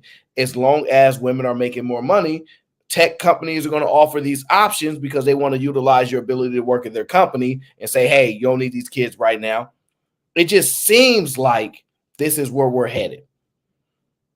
Yeah, I agree, man. Again, you know, a woman being able to pretty much be autonomous and be independent of a man while benefiting of, you know what I'm saying, the ability to create life with a man is the dream, is the ultimate feminist outcome, I think, right?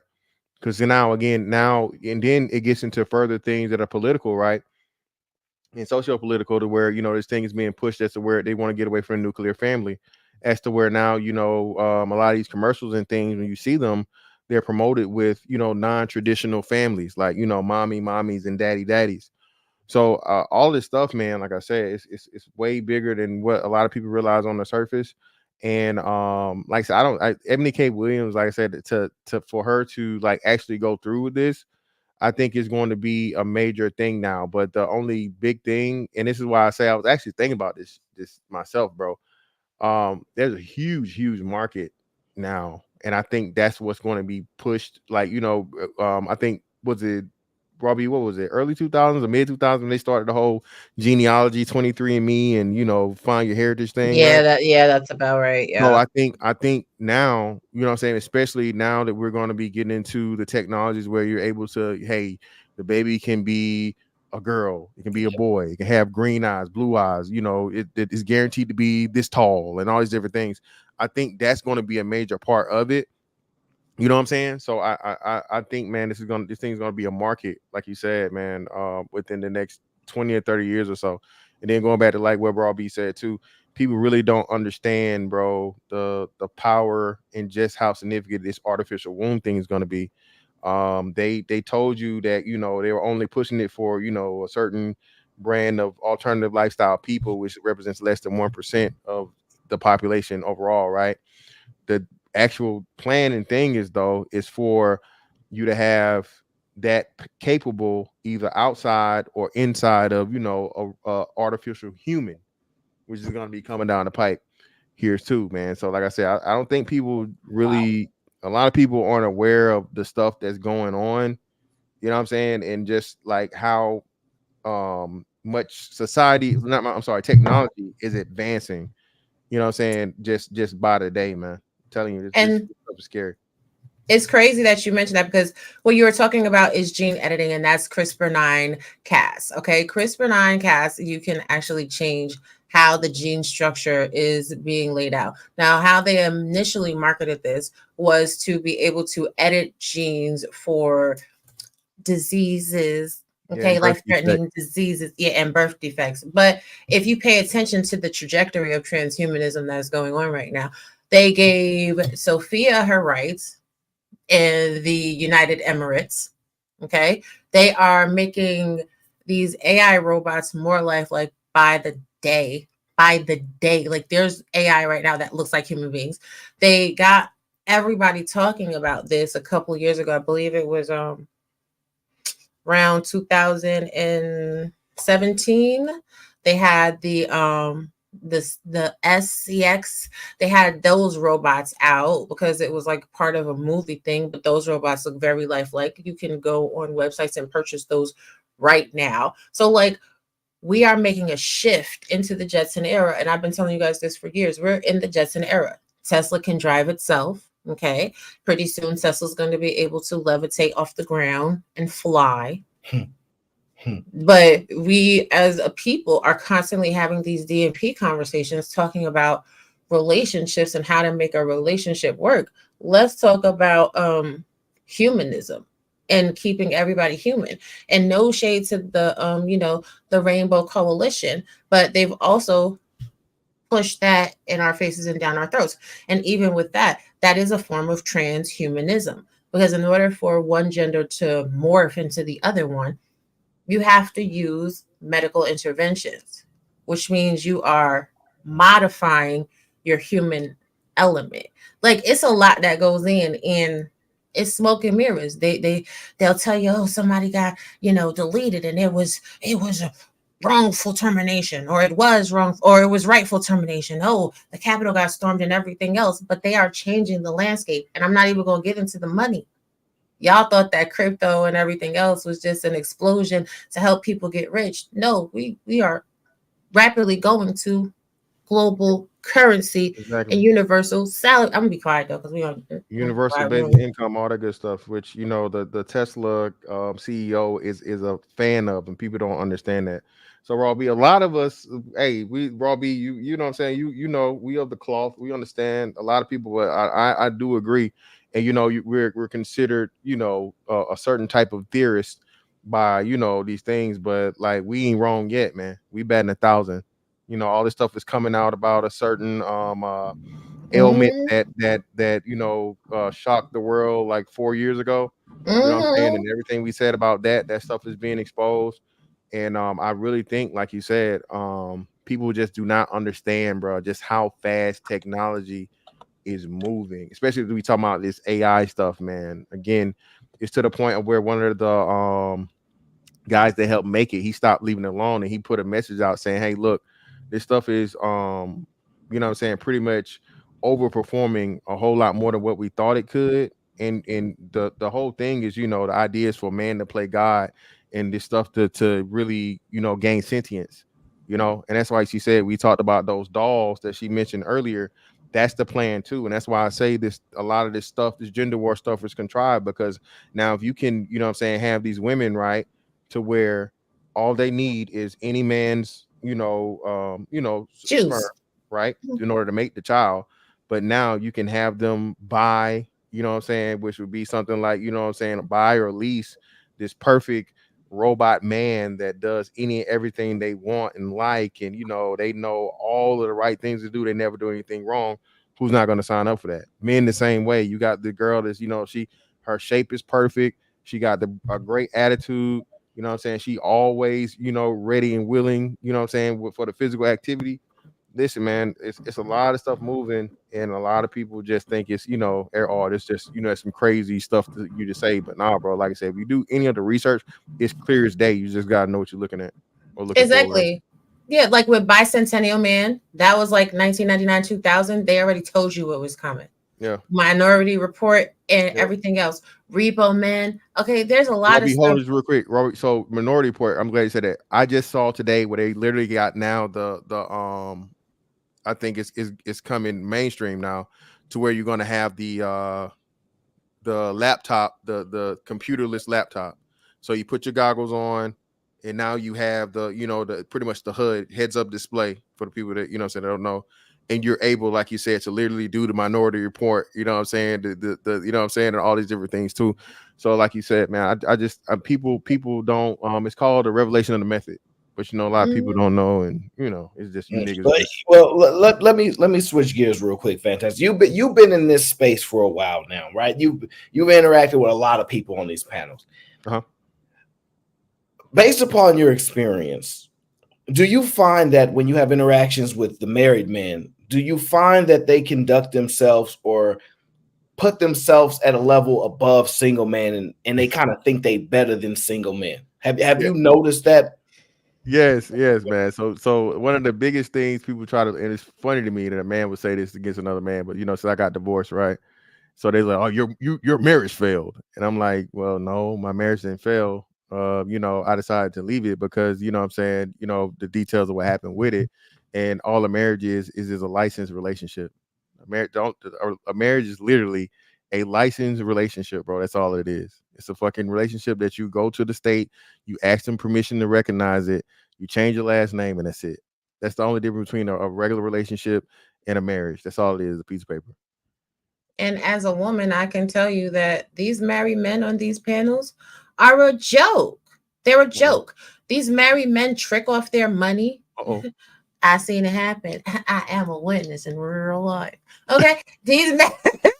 These married men be cheating on their wives. They be in women's inboxes and everything else. I've seen single men in these spaces walk with more respect, more class, and they speak their truth. They live in their truth.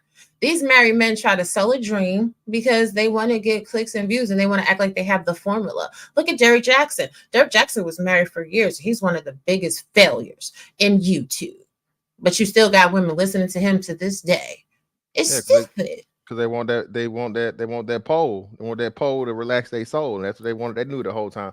Listen, women knew Derek Jackson was lying, but because he fit the aesthetics that they liked, they didn't care. Those same women that knew he was married and whatever and so on and so forth, they still hit him up in the inbox. And that's the thing about it. Derek Jackson didn't have to reach out to these women; they reached out to him. So if you say the right thing and then you match a certain aesthetic, bro, that's why I just laugh at a lot of things these guys say. Furthermore, Aaron, like when it comes to the married thing, man, listen, your marriage is good, and just take it from a man that knows your marriage is good till it ain't. Okay, you can be doing everything right, whatever, so on and so forth. Not saying you're necessarily perfect, but everything can be going smooth.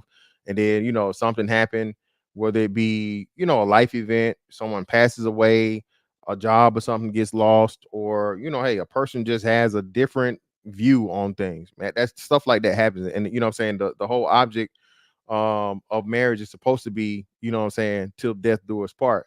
And I don't think a lot of people understand just how long that is. You know what I'm saying? You got a life expectancy where I think what black women is like 75, black men are like 71, 72 or something. So imagine you getting married in your 20s, even your 30s. You're gonna be able to make a relationship last for 40 years, bro. 40 years. And This again, is it sounds good, but no one really puts it into context and then the work that comes with it. Like I said, I definitely wouldn't call my marriage a failure. You can't necessarily call it a success anyway because it's no longer there. But I would say both parties got something positive out of it, and we moved forward. What I'm saying, on a positive note. There's no bad blood there. What I'm saying, our relationship has actually become, what I'm saying, a whole lot easier. What I'm saying, we communicate a lot better, and of course, we do whatever's necessary for our son. So it's this thing of where I got a woman that can, like Robbie said, I got it. My woman do what she tell me to do, what I tell her to do, and I got her to check, and she would, what I'm saying, and it's just like, come on, fam. Listen, man, that's why I never came to the internet talking about none of my stuff when I was married and so on and so forth, bro. I just gave my opinion about that, and I leave my personal life personal because I don't ever want to, what I'm saying, have to try and, what I'm saying, it's just crazy to me. I agree, but I also feel like this too. A lot of people don't build a foundation, just like with a house. If you build a house on quicksand, guess what? That house ain't finna last. That house ain't finna last past the first hurricane, past the first tornado, past the first heavy rain. This is why we have all of these microwavable relationships. It takes at least a good year or two to build a stable foundation to build a life on. Y'all got to stop begging for submission. The shit is tacky. Like, you don't beg for submission. Submission comes naturally. If you have to tell somebody the playbook on how to get you and secure you, then that means that's not a genuine relationship. And as soon as your money runs out or you become boring and you're not a shiny plaything, they're going to move on to the next person. And yeah, y'all are trash as hell for like coming at people for like their divorces or whatever, as if you've walked a mile in their shoes. There's a lot of things that happen that make people get a divorce. The reality is, like, when you get divorced, are you able to walk away from that and become a better person? What are the lessons that you take away from life? That's just like trying to make somebody feel bad because they lost a job. Y'all sound stupid. As long as you get a better job, you good to go.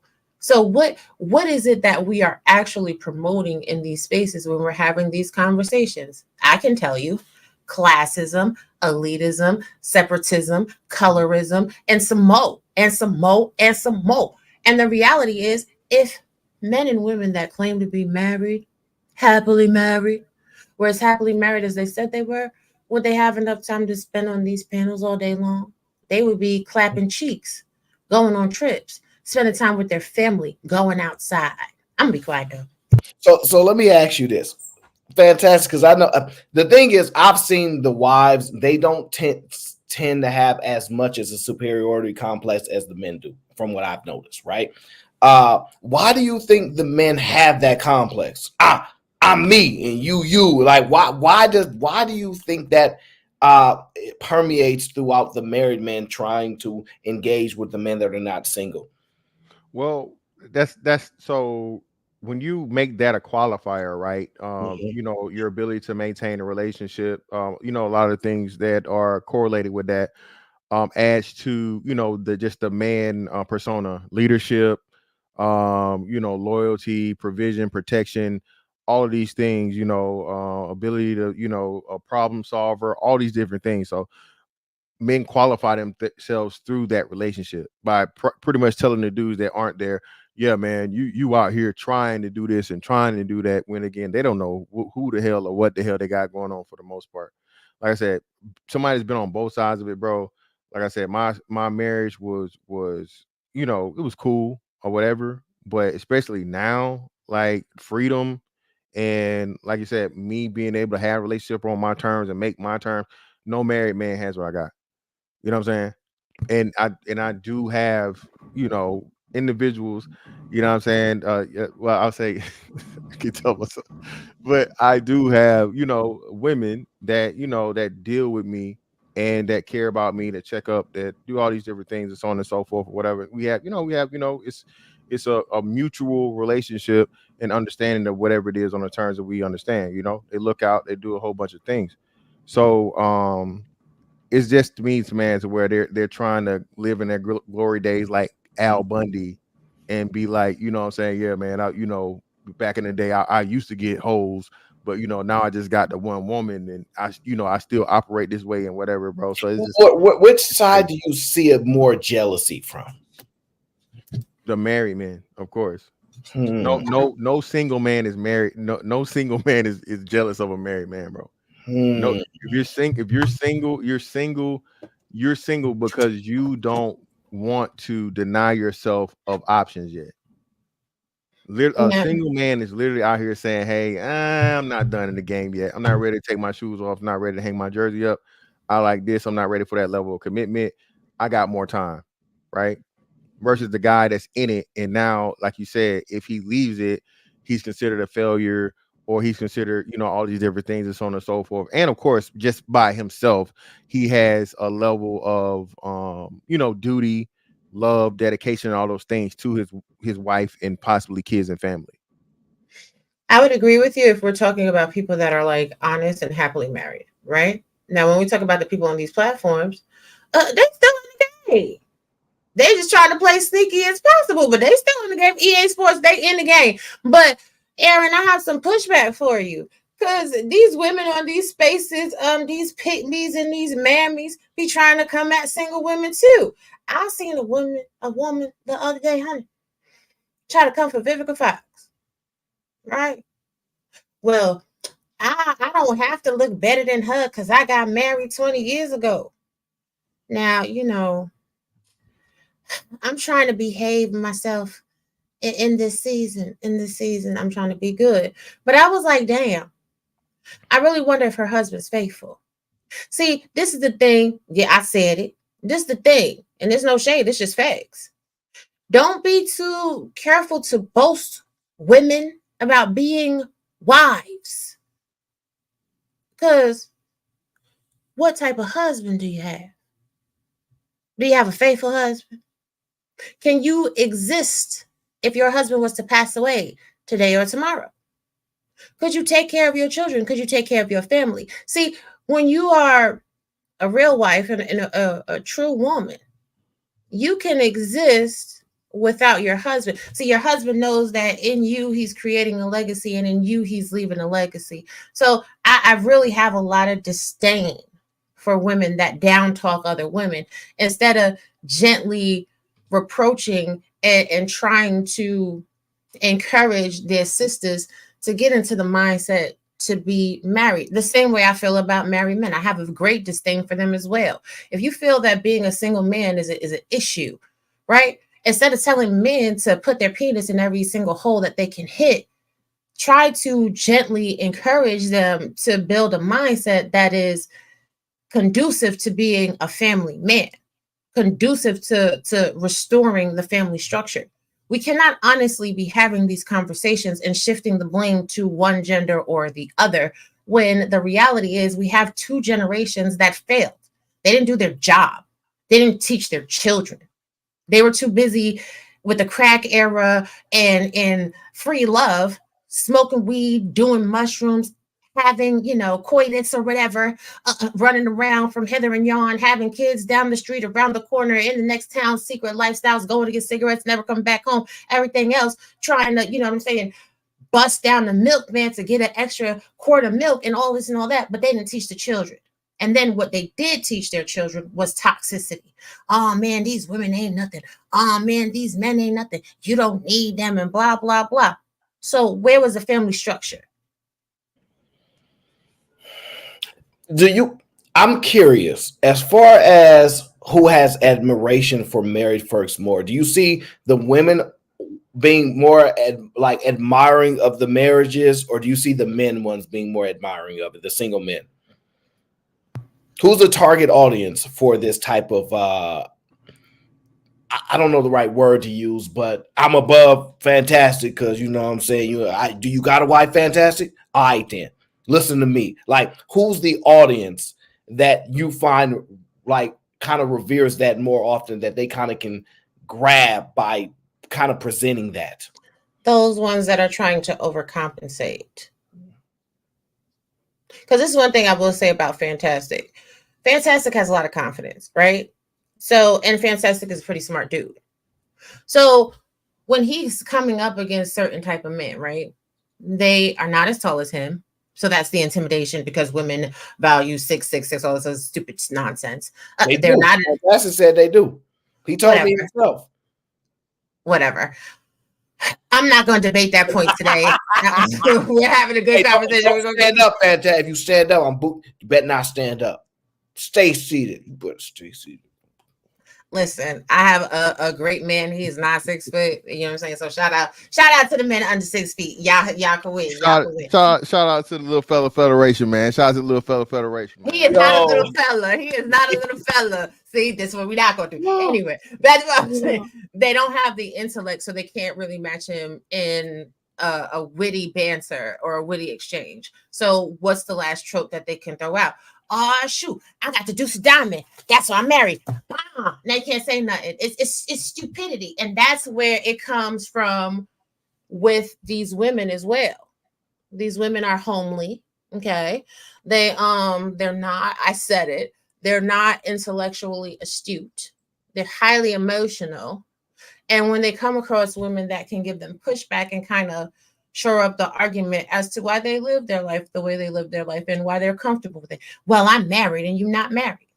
Now, the thing that I found interesting, and I have to take it back to the woman with the Vivica Fox. She said, nobody can look back and see Vivica Fox when Vivica Fox was young and fine. And I was like, damn, Vivica Fox is an icon. Vivica Fox is part of iconic movies in all of Black culture. At 20 years old, Vivica Fox was getting a big bag. So if she does have to die a lonely old Spencer, she ain't going out there bad. She'll be comfortable in her house in her big bed, and she'll be doing what she want to do, as opposed to being in the struggle, laying up with a piece of man that ain't maybe providing I need to. See, but this is my gripe with women with money. 99% of guys will sign a prenup. Y'all are the one that are more hesitant to actually sign. Most men would be like, oh yeah, you know, I'm prenup. Most men are like, all right, cool. Like I don't see the pushback the same from men as I see it from women. So I don't give her as much of a pass as I would give 50 Cent. Because I think that she can find a man, whoever she's dealing with, sign this right here, this right here. She has enough money to get the right experts around how to protect herself and marry somebody if she wanted to. Now, if she's just been single, not dealing with nobody all these years, which you kind of do look like, fine. But you can hear in her, like her heart of hearts, it's bothering her that all that money is good and I'm gonna be just fine if I don't have the alternative. But I still think she could have I think women are doing themselves a disservice because they actually can have both when it's actually harder for a guy. Well, I have to agree with that too. Like, listen, at the end of the day, I think everybody has to live their life. I think anybody is foolish to not sign a prenup when substantial amounts of money are involved. Like, this is the thing. when I hear people giving pushback about prenups, this is when I know people don't understand contractual structure, right? Just because you sign a prenup doesn't mean that you're going to leave a marriage with nothing. What it means is you have to put time in. You have to make certain milestones and markers. Usually it's 5, 10, 15, all right? And then anything after that, all bets are off and it's Bob's your uncle. You can get 50-50 of whatever. So it's just structuring the term that if your marriage falls apart, what you'll get. Like kind of it's like those, Janet Jackson, right? You saw what Janet Jackson did, kind of like that, right? yeah, kind of like that. Yeah. So like, I'm not really 100% sure, but I'm gonna agree with you because you usually don't lead me down the wrong path. But she did it. She did it. Okay. But the thing is,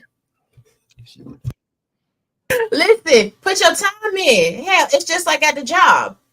If you leave the job at 5 years, you ain't getting nothing. If you leave the job at 10 years, you ain't getting nothing. 15, you might get, a little 50% of your retirement package. And at the 20-year mark, you're going to get your full retirement pension. I keep telling y'all, marriage is business. And business is good for those that actually want their business to be profitable and fruitful. When I say that, people are like, Robbie, that's so clinical. That's so rude. No, that's reality. I need y'all to stop living in la la land. Who told y'all relationships is like roses and champagne all day? It's not. Relationships are gritty. And especially when we're talking about marriage, which takes it back to what Fantastic said earlier. You ain't you ain't gonna see your person looking great every day. It's just unrealistic.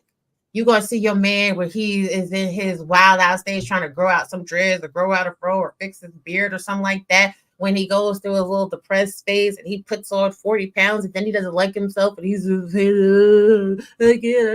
whatever. You're going to see him when he outside pushing that lawnmower around y'all estate or your house or whatever in the yard. He all sweaty and nasty and stanky feet all stinking and stuff like that. You're going to see your woman when she don't have on her hair or when she do have her hair on, but it's all over the place. Makeup not on.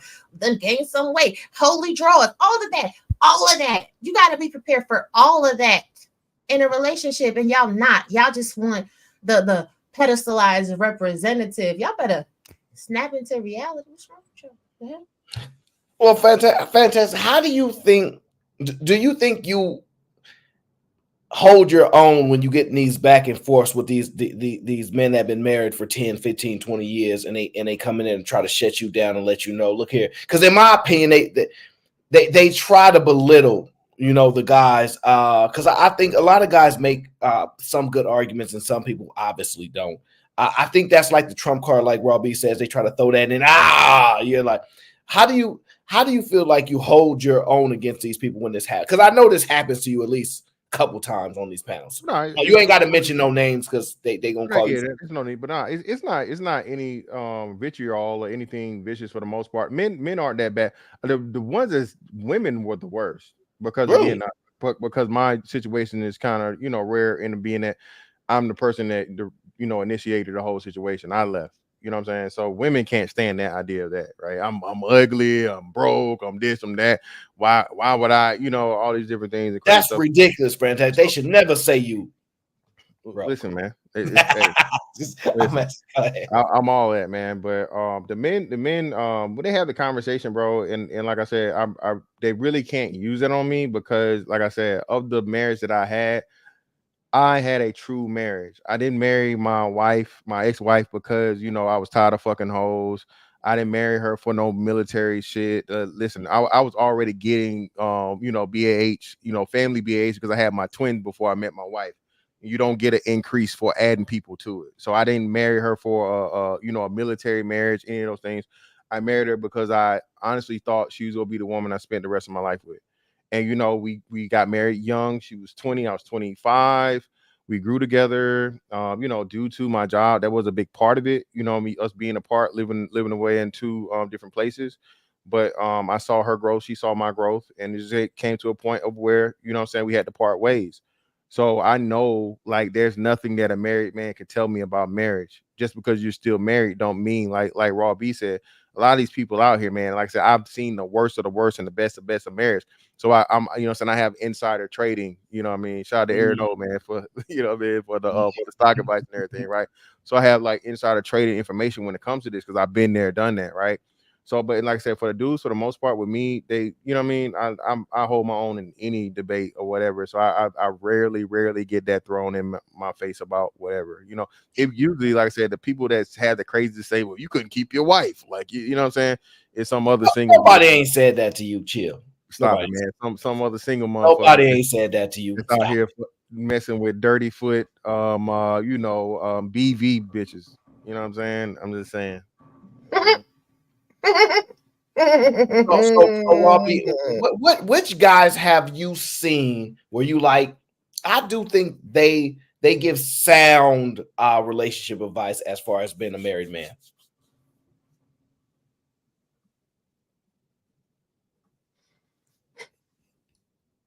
None of them.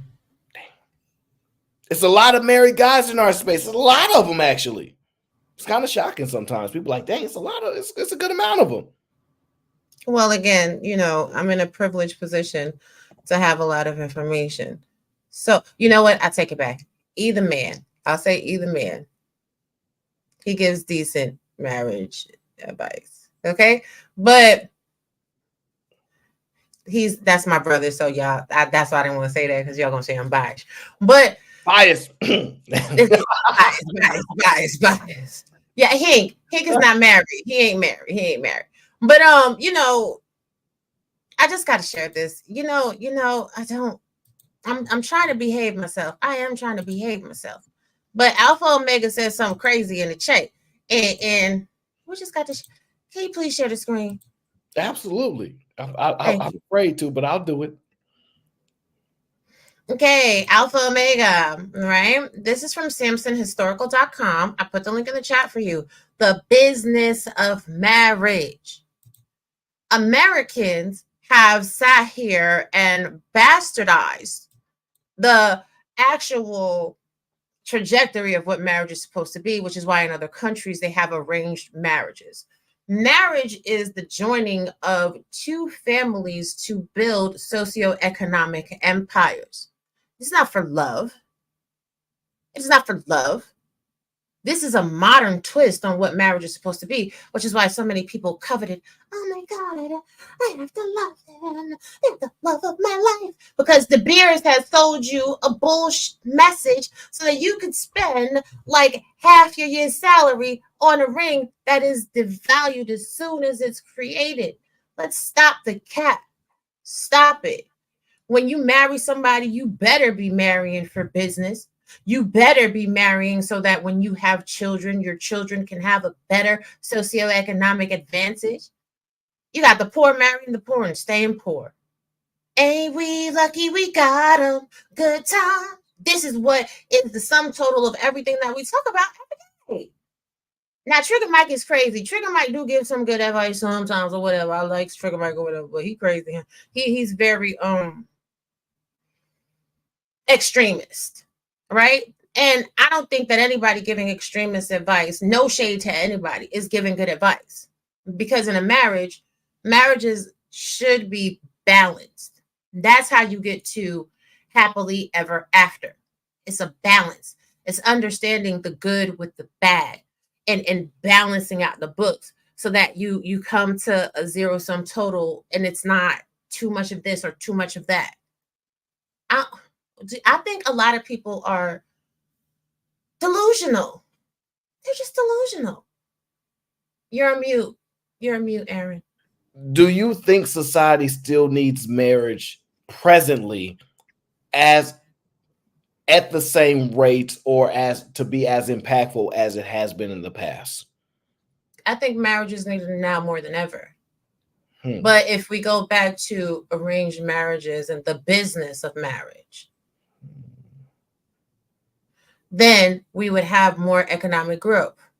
Imagine, if you will, if for the past 60 to 80 years, no one was allowed to marry just the boy next door, unless the boy next door's family had a little bit of money. How many more Cosby-esque families would we have?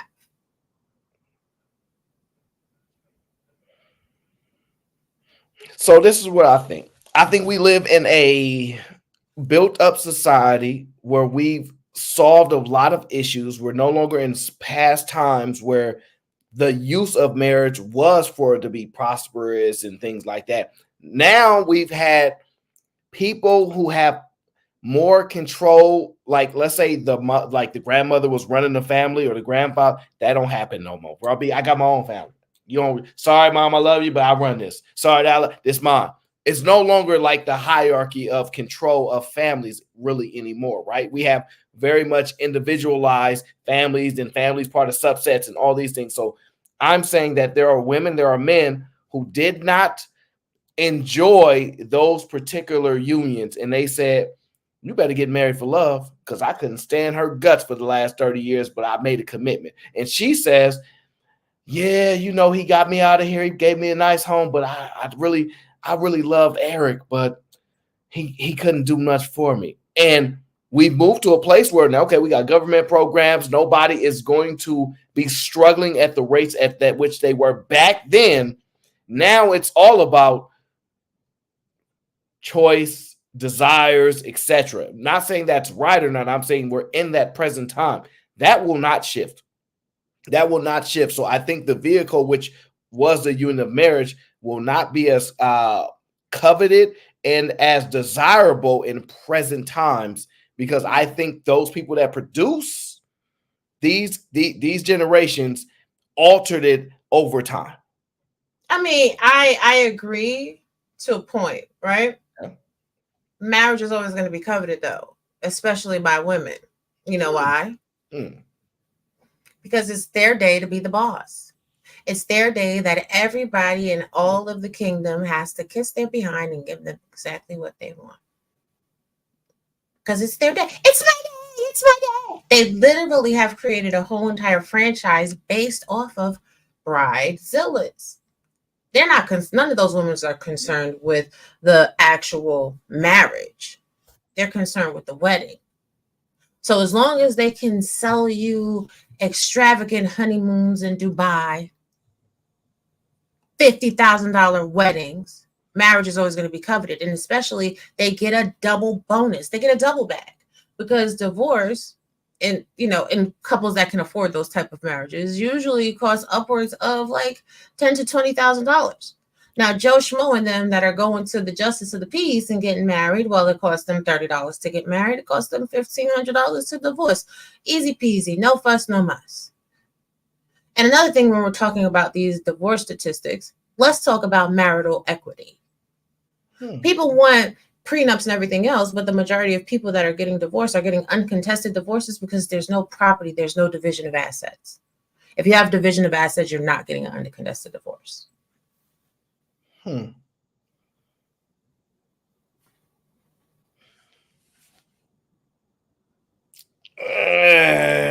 Fantastic. Would you agree? What was that about uncontested divorce? What? If you have marital assets to divide, you're not getting an uncontested divorce. Oh no. If y'all got, well, I can't agree with that. But she didn't have the house. So yeah, no. If you got marital assets, that's highly unlikely. Very, very rare. So all these people with uncontested divorce are poor. They're poor. Damn. Well, no, again, that's why I say no.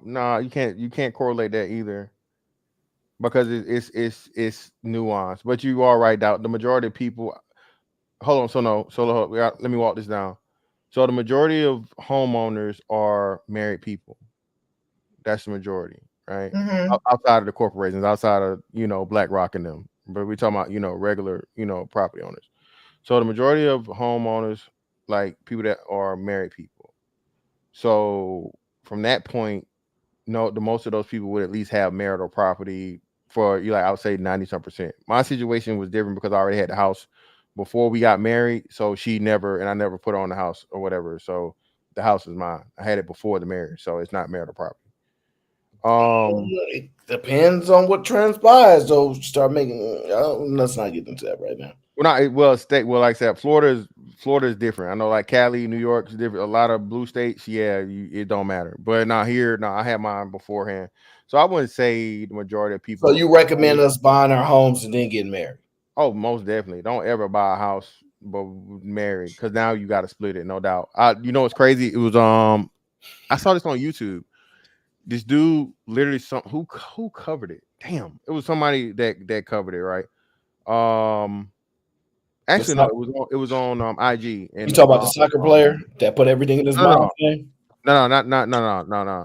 There was an American guy. So MTR was talking about this, and I saw it on IG. This man married this chick who had 2 kids by 2 different dudes, right? And she was pregnant with 3 kids by 3 different dudes. She's pregnant with the 3rd kid, and I guess she convinced him that it was his. As he had the kid, come to find out it wasn't his. He had put down the closing money beforehand, right? The deposit on the crib before, but he closed on the house after. So being that he closed on the house after, now it's marital property, and I think they said someone upwards of a $750,000 house, right? So now, even it's like a year later or less. So I don't know if they're able to get an annulment or whatever, but it was quick, right? I think it's before the year mark. Being that he did that legally, and like you said, she wasn't giving up nothing. They moved to give him, defense moves to, give the client complete and total control over the house and assets and blah, blah, blah. And of course, her lawyers was like, hell no. We want 50% as he was, and there's no legal precedence to award him this because, hey, he's just caught up in a technicality. Basically, like him simping got him screwed over. Wow. So, yeah, man, I would say as a man, you should have your own anyway. I don't really. This is what I'll say. You should be completely, totally independent, financially, and able to completely, totally take care of yourself. And I think a lot of people are approaching the whole home buying thing the wrong way. You don't got to get a brand new house, man. You get an older house, you get a foreclosure, you get whatever. You need to do it that way. Short sale. Yeah, whatever, right? And that sound good. That sound good. You ain't gonna get that out here, but especially you military people. But not Cali. Yeah, but that's what I'm saying. That's why I say you shouldn't live in Cali in the first place. You shouldn't live in Cali. You shouldn't live in New York. If you stay there, you just like torture, financial torture at that. But listen, in California, at a good foreclosure auction, you could get a phenomenal house for a stunning discount. Yeah, but it's still gonna be as much as a brand new house down here. But the value is worth much more. That's a whole nother conversation. I don't think Aaron wants to give a financial advice today. Yeah, but the point that I was getting to is that most homeowners are married. Yeah. So when we're looking at divorce statistics, and the majority of that might be true. Yeah, it is. Yeah, it's true. Yeah. So when we're looking at the divorce statistics, and most divorces are uncontested, the people that are getting divorced are the people that are in a lower socioeconomic class. This is just facts. Because once you have a certain amount of wealth, especially amassed during a marriage, hey, where we going? Listen, I don't like you and you don't like me. But then again, that's taking it back to the whole business aspect of marriage. You have children, you have property. Where you going? Where are we going? I don't like you. Go sleep in the bedroom on the 3rd floor. I'm gonna sleep in the bedroom on the 1st floor. We will see each other on holidays and weekends. You leave me alone, I'm gonna leave you alone. We going about our day. So again, if we are marrying people hypergamously, whether you're a man or a woman, but you're marrying up so that your children have the best outcomes, it's a whole different mindset. And that's where people be messing up. It's your mindset. When we talk about dating intentionally, no, don't date intentionally to just find somebody that has 6-figure income, because that's unrealistic when only 1% of people make a 6-figure income. Date somebody that has an upward trajectory that you can build with. Date somebody that's doing a little bit better than you so that y'all can build together. But that speaks to foundations. I'm gonna be quiet. Yeah, so she was speaking to that point. I definitely agree. That stats show that too. The wealthier people get divorced at the least rate. They get the lowest rate. The more money you make, the more apt you are. Be it financial penalties or whatever, all those different things, so on and so forth. Those people find a way to make it out. So yeah, so I agree with her. She was right. I don't know. I think they have agreements though. I think because they have an ability to see, because I see this happen a lot with the wealthy is once the kids hit 18, 19, that's when it's over. 20 years, basically. That's the magical number. Kids is grown. You've rendered services. to go ahead and take this money, and I'm gonna go out and go make more money, and you have what you have, right? That's people that have a substantial amount of assets, right? I don't know. Do we really care if people get divorced that don't have nothing? I think the only impact that actually has is when you're taking like substantial assets that you probably did not contribute enough to, depending on your person's perspective. Because This is my point. The conversation is always conflated, right? It's always conflated to how divorces cause devastation in single parent households, and single parent households create the most criminals, and blah blah blah. But when we're really talking about it, there is more context that needs to be added to those statistics, including socioeconomic status. Because I'm gonna tell you what, like, it's all smoke and mirrors. We're talking about the poorest class of people getting divorced and creating an environment that already existed, because this is the environment that people come from. So it's kind of like a Mendel fractal, right? I don't know if you guys ever watched those. Go search up Mendel fractals. They are continuously going. They never stop. It zooms in, they get to flying around and everything else, and it's this never ending cycle. So we're talking about what is happening on the bottom rung of society. If you look at the financial trajectory of people of color over the past, 100 years, it's not been a lot of growth. We cap out at like $100,000. The six figures is the tap out for our culture. Whereas when you look at other people's cultures, they're tapping out at their ceiling is like $1 million. So instead of like the focus, to me, it has always needed to be politics, policy, and property. I think, because I agree with that. I think because two people rarely have financial intelligence that come together. Usually one is carrying the other. I don't find, and if you speak to a guy that is financially literate, you speak to a woman that's financially literate, they tend to find it difficult to find their counterpart in that space, right? I don't run into a lot of guys saying, yeah, this woman, they really be knowing about this money. They don't tend to run into those women a lot. And I don't really hear the women saying they're running to those guys as well. So I think that that's part of the problem. Both people are not financially sound, and they don't operate that way. So that's why we have no money at the end of the tunnel. There is no money there because, one, if you speak about Black people, they are notorious for not believing in insurance policies. They are notorious for, what you plotting on me going away? Yes, I am plotting, expecting it to happen. Absolutely.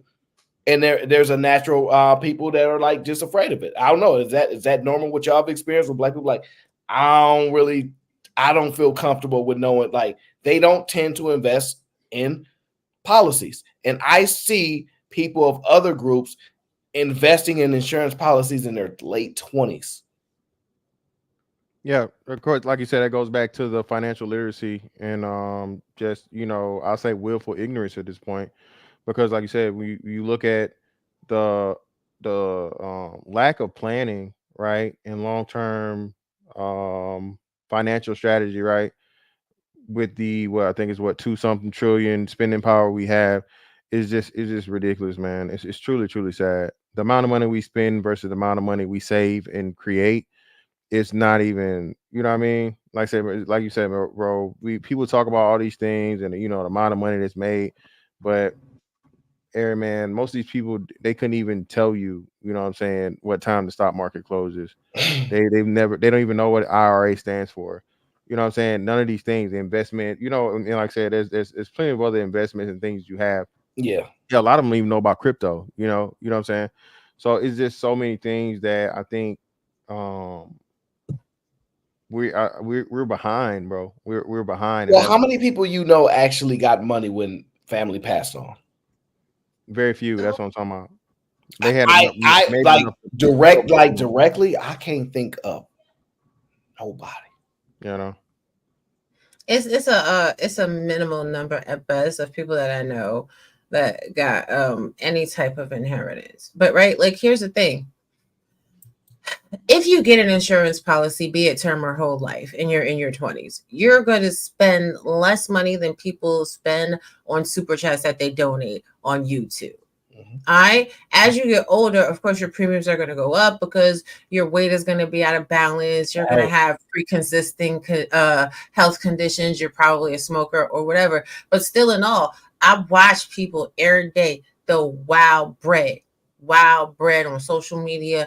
They need to have a Gucci belt, Versace this, Balmain and Balenciaga. They got to be popping 1738 and Don Julio. But then when you look at their portfolio, they're tripping. And Fantastic is right. A lot of people don't know the difference between doing a regular trade into, their Kraken wallet or a Lightning trade. They have no idea the turnaround time for like deposits and withdrawals from a cryptocurrency account or wallet. Like what we talking about? And these are things that you could easily do. All y'all got Cash App, yo. Every time you. That's the thing, bro.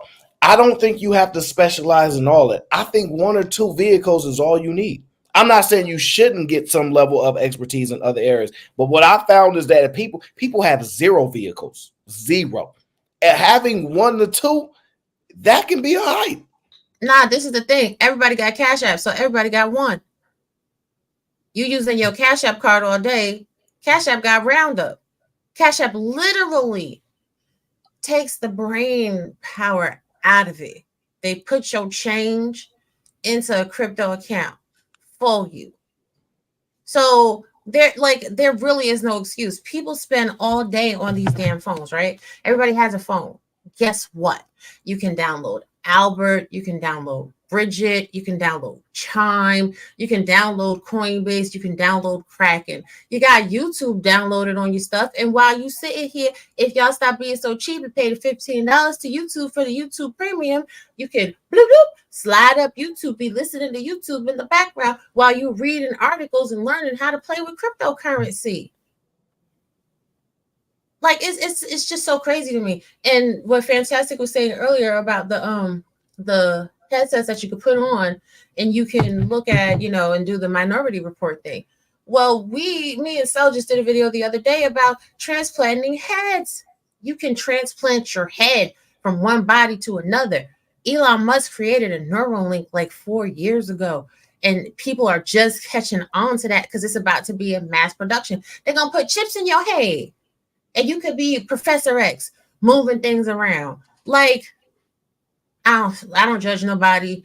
Do what makes you happy, but also prioritize self-education. So we in the information era. Ain't no way that people should be choosing to lose. I don't know. I think that's too complex. I think that people are making complex decisions when you can simplify things. I think you can make one or two investment vehicles, be consistent over time, and you'll do fine.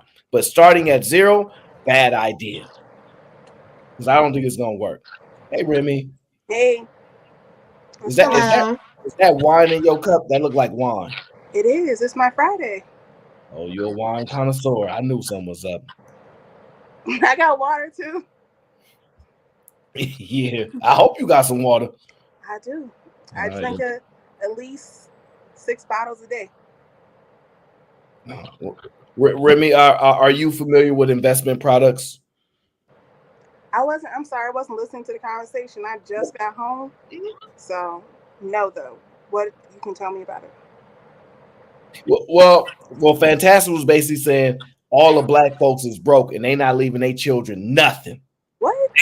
They don't have no type of insurance policies. They don't have no type of retirement package. Nothing.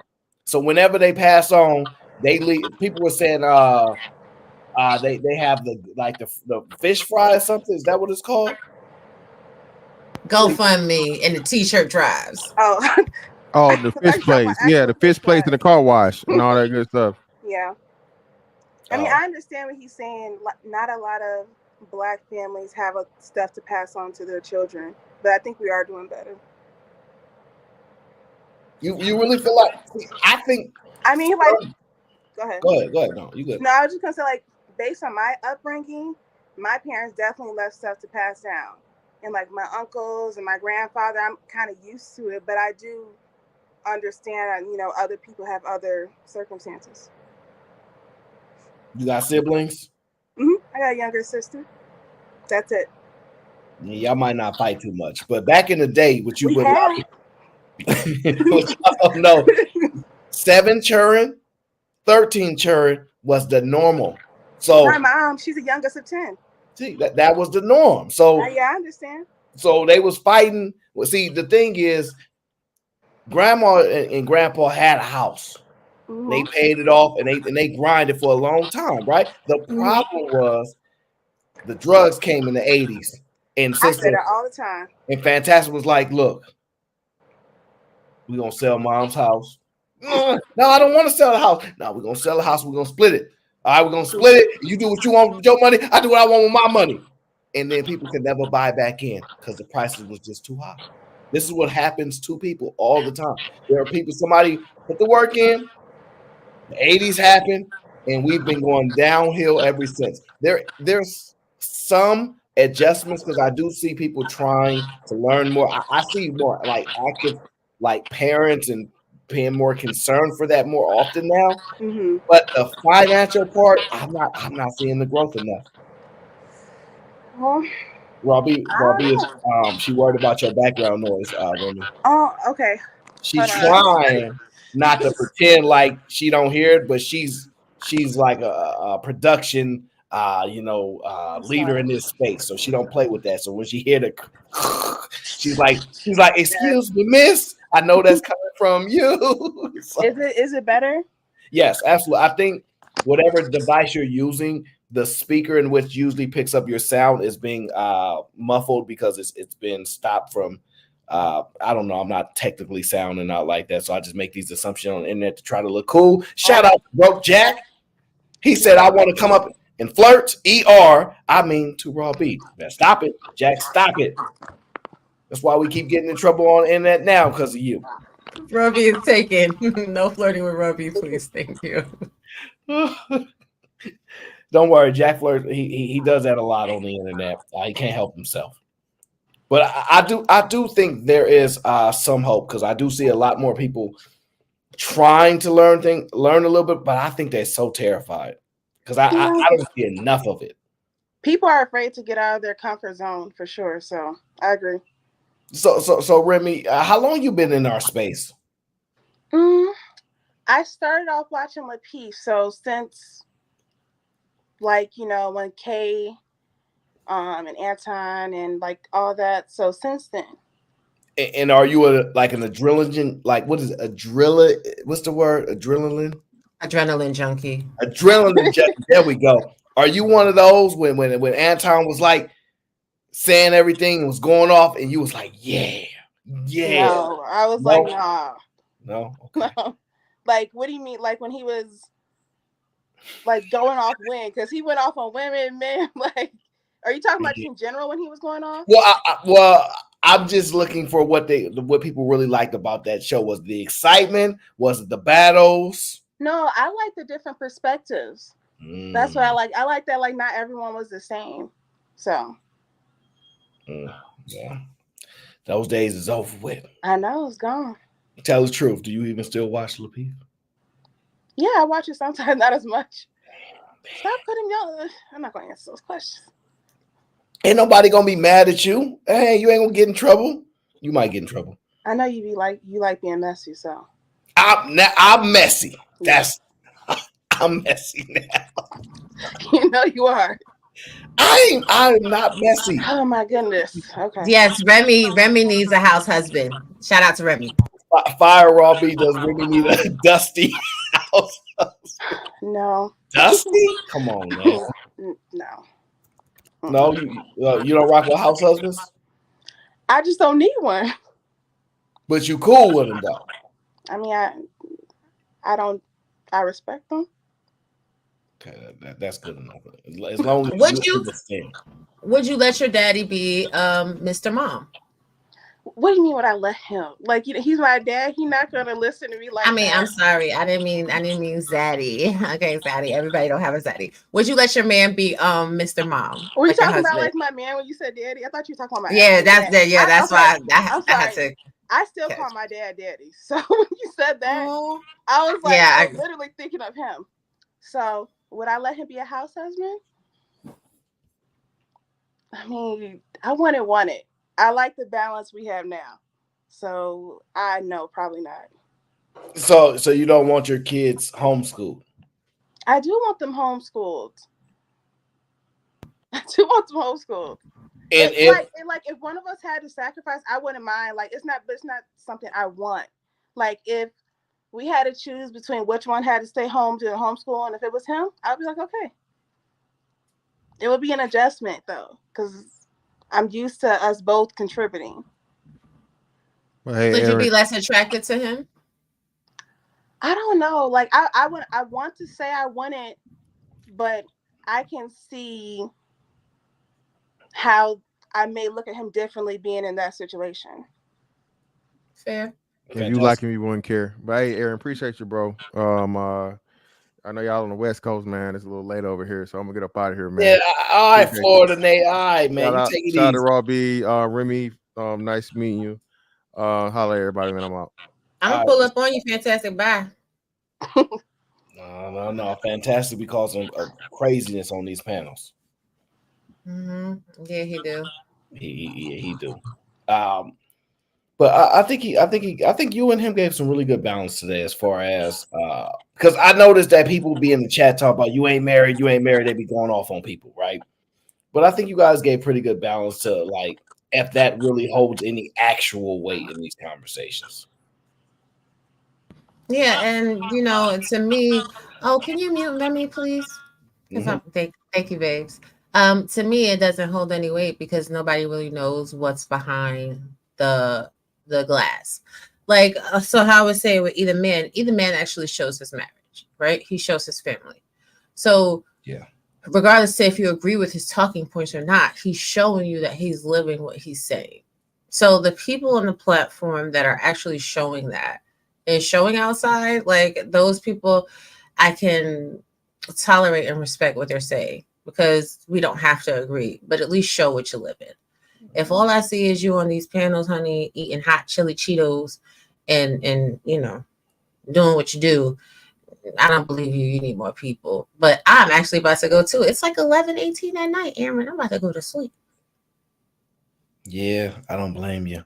Even though you're not gonna go to sleep, but I don't blame you. No, I am. I've been resting. You don't sleep, okay? I know y'all some night owls. Y'all don't sleep. Y'all might try, but like then they'd be like, "Nah, I couldn't sleep." I know how this goes. I've been doing this for a while. Okay, ain't nothing new here. Listen, I am I'm resting in my femininity. Shout out to Zaddy. And I'm going to bed. Thank you for coming over. I appreciate it. No problem. It was nice meeting you, Remy. Y'all have a good day. Take care. Yeah, Remy gonna have to explain how she gonna call me messy on the show like this. I ain't never been called no messy. That's ridiculous. Let me unmute you so you can explain this messiness that you've been seeing. What's this messiness? I called you messy yesterday over here asking people who in this space would you agree with or want in and all that stuff, calling people out. You consider that calling people out as opposed to identify who they see as people with dope perspectives or bad perspectives. You don't think that's what the audience wants to know? You like that they have their strong opinions and views on it. Well, the part I may have came in, because did you also ask, about the dope perspective? Because I didn't see that. Because when I called you messy, I just saw when you was asking about that part. Oh yeah, of course. I don't want to just hear about the people you don't like. I want to hear about people that actually get you engaged, actually give you really good perspective. Because I'm trying to figure out who gets people dialed in, who gets people tied into these conversations and caught up in them. That's what I try to key in on. And y'all was like, "Don't do it."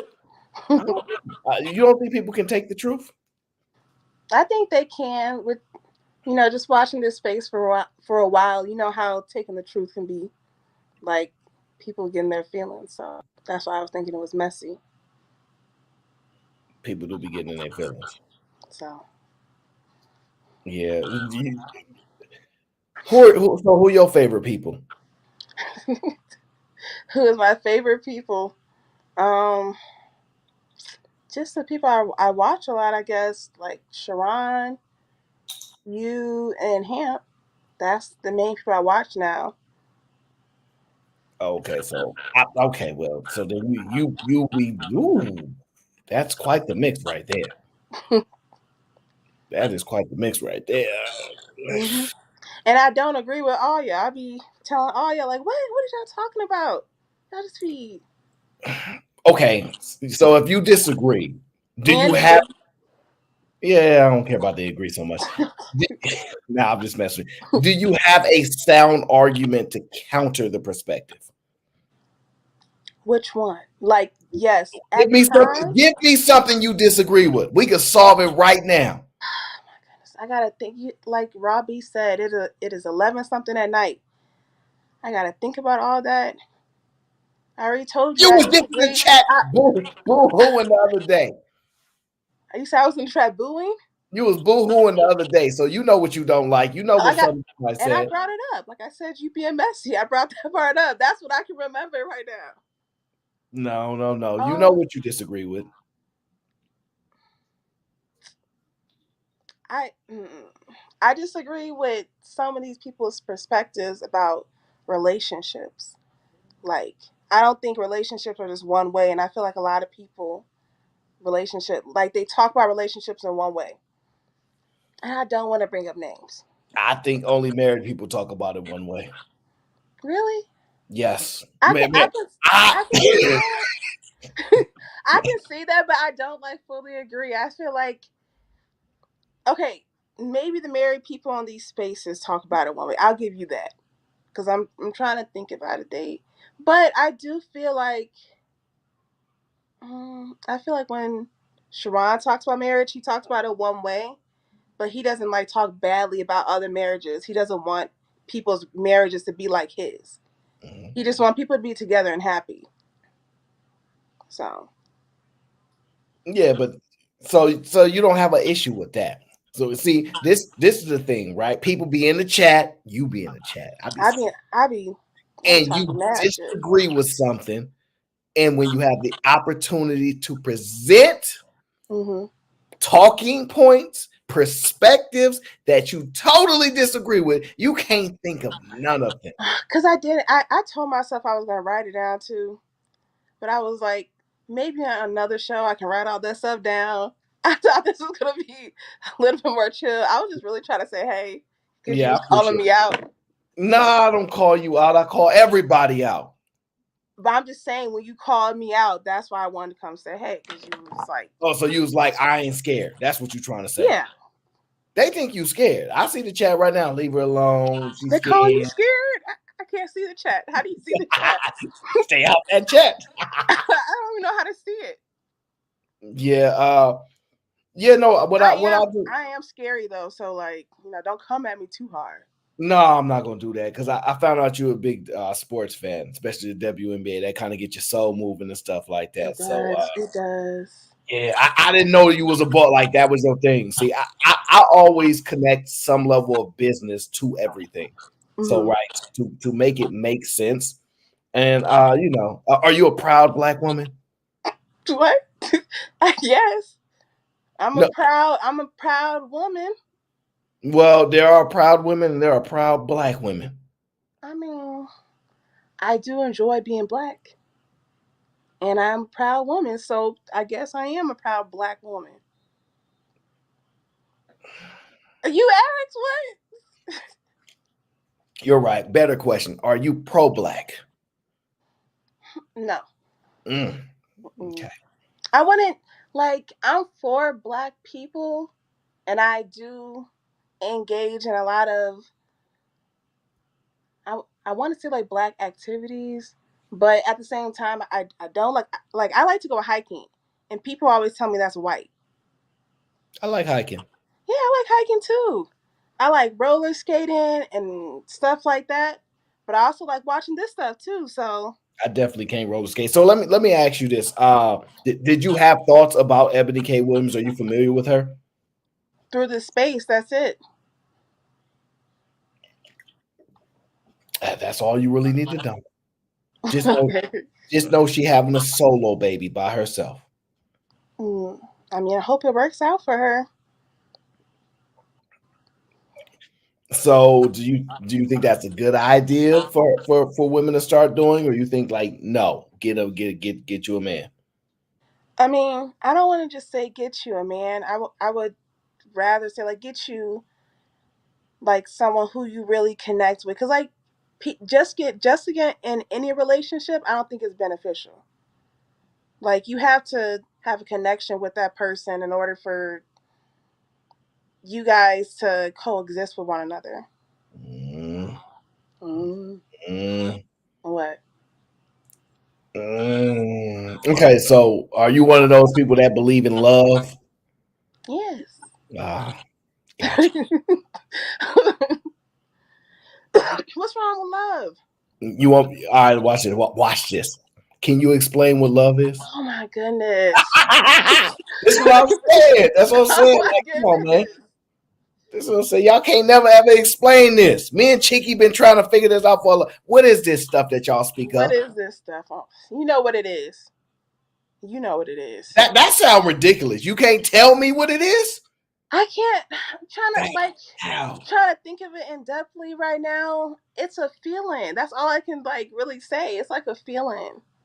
When I get that. So basically what you're saying is that you want people to move on their feelings. Did I? No, I did not say I want people to move in their feelings. I just no.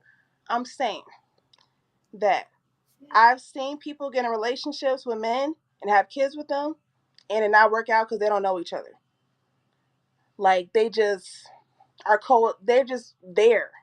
They don't care for one another or anything.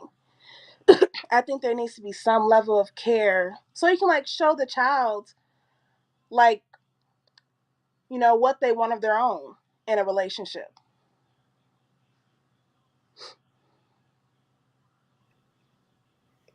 Mm. So Oh my you god. want to know you one of like earthy chicks? Like you're an earthy chick? I don't think so. I wear deodorant. That's what they said that earthy people don't do. So Okay, that solves a lot of stuff. okay. Okay. Would you live in your car for a year? Absolutely not. Okay, so you're not willing to make ultra sacrifices. No, no. Like, what is the reason for me living in my car for 1 year?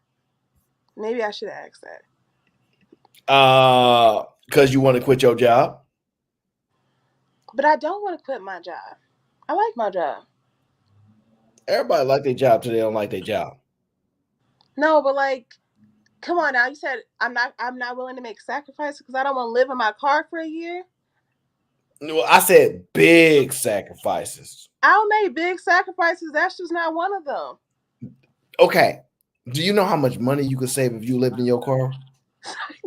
Eric, yes, I know. I can probably I say mean, listen, you might already be filthy rich as far as we know. Okay. So maybe that's not something you need to do. I'm not But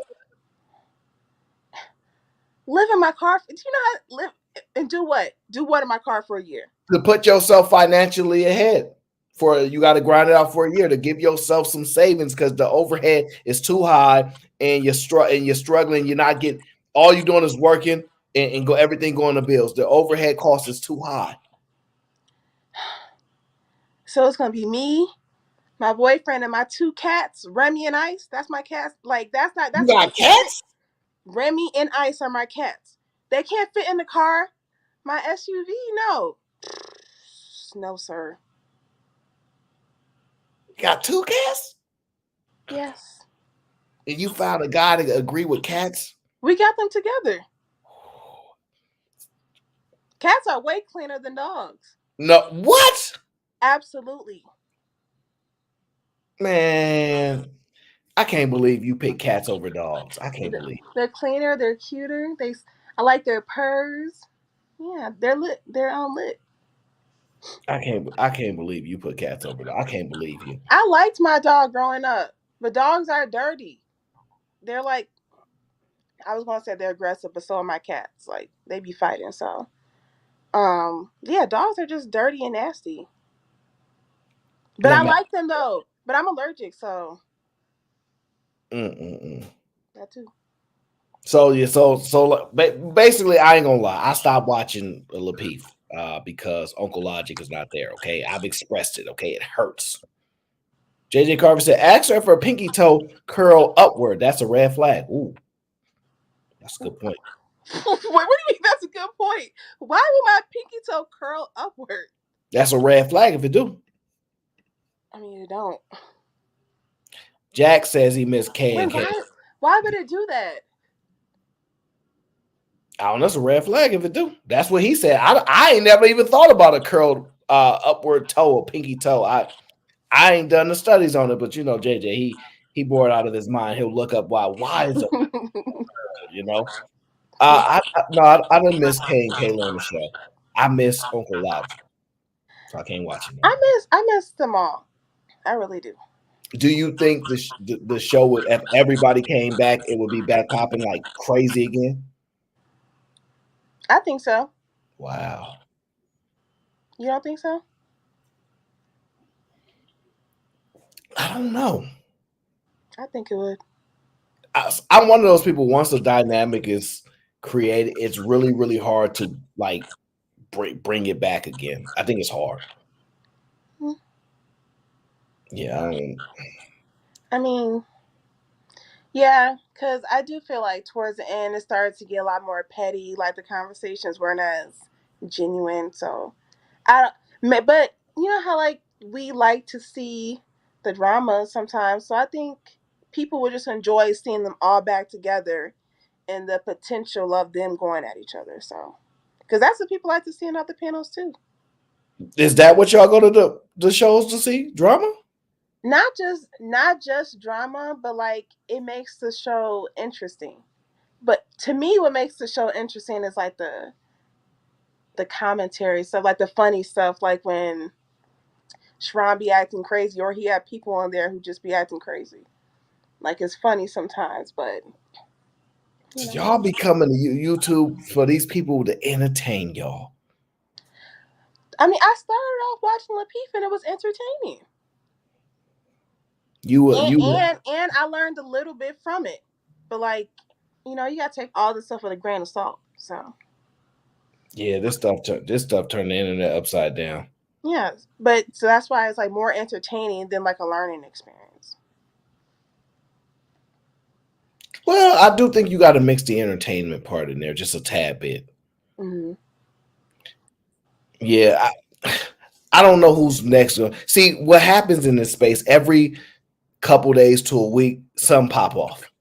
Yes, it does. Right? Like you notice that too. Yeah. It's been about a week now. Who's next? You know what I'm saying? And it kind of like it's really weird to see that happen, right? Mm-hmm. It's really interesting. Did you be beefing with Sugar Bum? She said y'all born. Damn. We're born? That's what Sugar Bum said. Wait, what does that mean? We're born? She said you and me are boring. Oh, I guess so. I ain't gonna time her out though, because Sugar Bum. Why not? You time me out. Did I time you out? I didn't time you out. Yes, you did. That's how we started our little beef. So you jealous? You jealous of Sugar right now? So now you want her to get time out. I'm just saying, why not? You timed me out. Why? Why not? It sounds like you hating on the sister code, right? Are you part of the sister code or not? I said I said 2 words, and you was like, time her out consecutively. So now you can remember what happened. So all the things, the gripes you had in that chat, all your disagreements, then went out the door. You know why they went out the door? Because if you prevent them, you are terrified to find out they won't stand up. I'm not terrified of that. I just really can't think of it. I promise you, next time I come back up here, I have a whole little list. Mm-hmm. If you ask me about it, it'll be tucked away somewhere. I'm like, oh, let me go get that. You know. If I ask the chat, they'll tell you what drive people crazy. Some of them are gonna say Rembros. They gonna say it's the Rembro like that. That's the thing that be bothering them. Are you part of Are you part of the Good Morning Queens? Are you part of that? No. What do you mean the good morning queens? Like, does he say good morning to me? Yeah, there's your name in No. that. Mm-mm. That ain't right. He got it up. He got It's it up with okay. all of y'all. We gonna make sure he changed it. Don't even worry about it. We gonna make sure he changed that. He's Okay. gonna add me into his little spill. Either man said you're not being truthful About what? because he saw you in the chat talking that mess and he calling you out. What am I not being truthful about not remembering? Fine. I'll redirect him. Who are you more likely to listen to, a married man or a single man?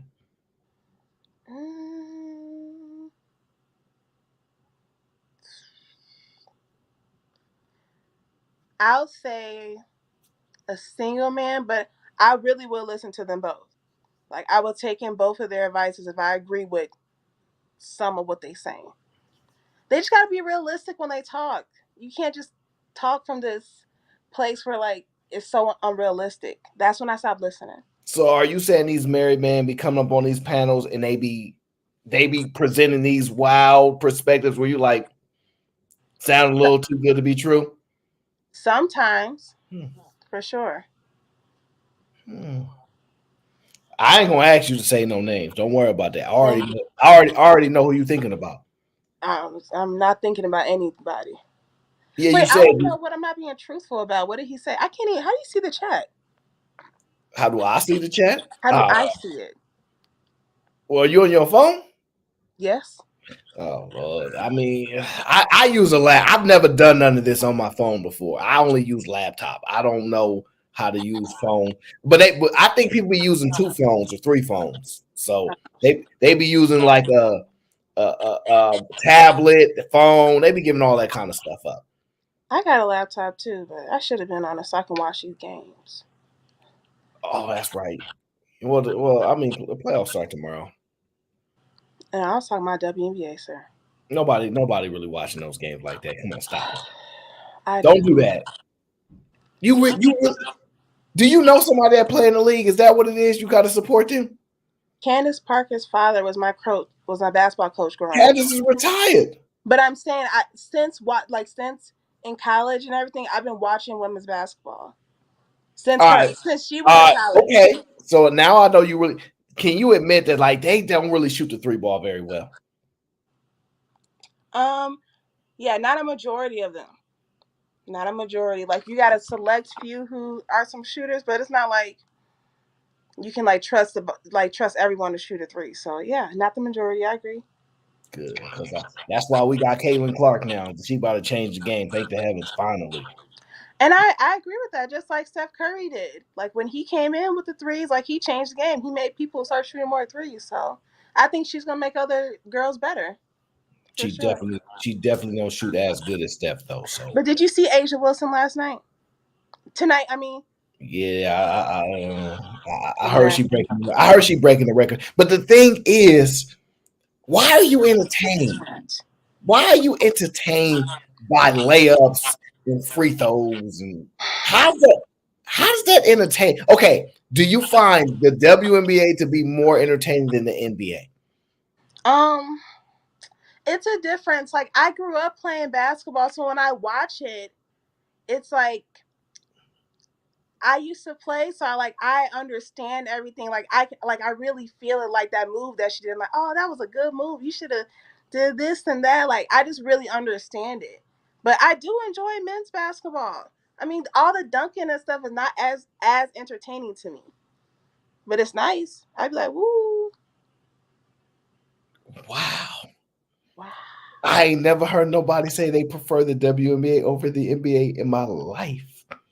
I've been going to Sky games since I was a kid. Like,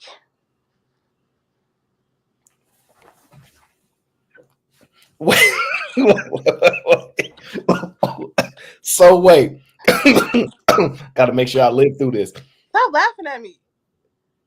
I'm not laughing at you. That's the chat. Okay. How do I see this? You don't want to see that. You don't want to do it. Fun of me. You don't want to do it. Don't even look at that, okay? But I don't even be paying that much attention to them. All right. Well, then stop bringing it up. Yeah, okay. I won't bring it up. Guys, stop laughing. So look, are you like because they find it to be a little blasphemous for you to say I don't really like the dunks. I don't. It's not as exciting. I like them, but I'm just saying they're just not like as exciting to me.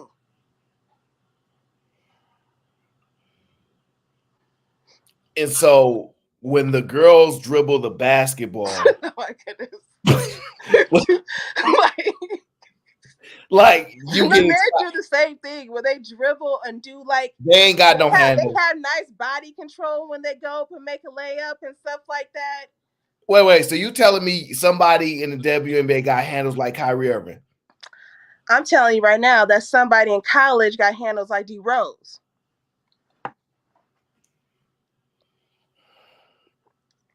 Look up Malaysia. Look up Malaysia Wiley. How much have you had to drink tonight? This is my first class. All right. I just have to be sure because I'm concerned. You don't have to be. These are my true feelings. All right, because at first they said you wouldn't pick a side. Now we've got you at least strongly saying the WNBA is more entertaining. Stop telling me what they say because I can't even see. I'm still trying to see how I can view this. Nah, if you ain't got no laptop, you don't get to see it. Yeah, if you ain't got no laptop, you don't get to see it unless you got 3 phones. I don't know how many phones. Don't do me like that. I'm not up here like that a lot. Don't hurt my feelings, please. You can have 3 phones if you want. I think I'm talking to the 4. I think 4 is enough. So yeah, they don't believe you. Like they said, there's no way when somebody does a crossover and then lay the ball up, you'll be like, woo! As opposed to Anthony Edwards jumping over a center to try to dunk through the rim. Like that's what they saying.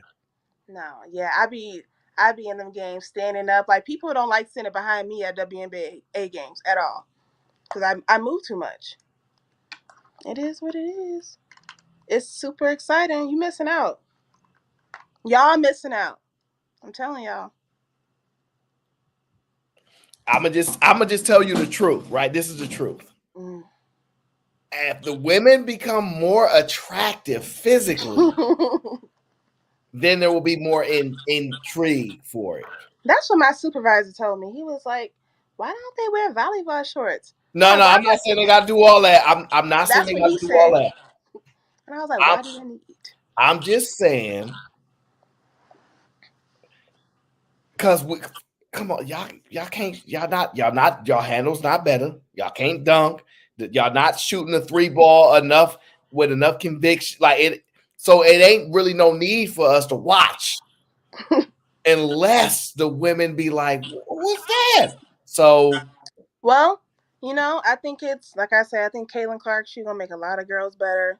Make them come out trying to shoot from the logo. We're gonna have more girls doing that. So, and then y'all gonna watch more. But I don't just watch for that. So.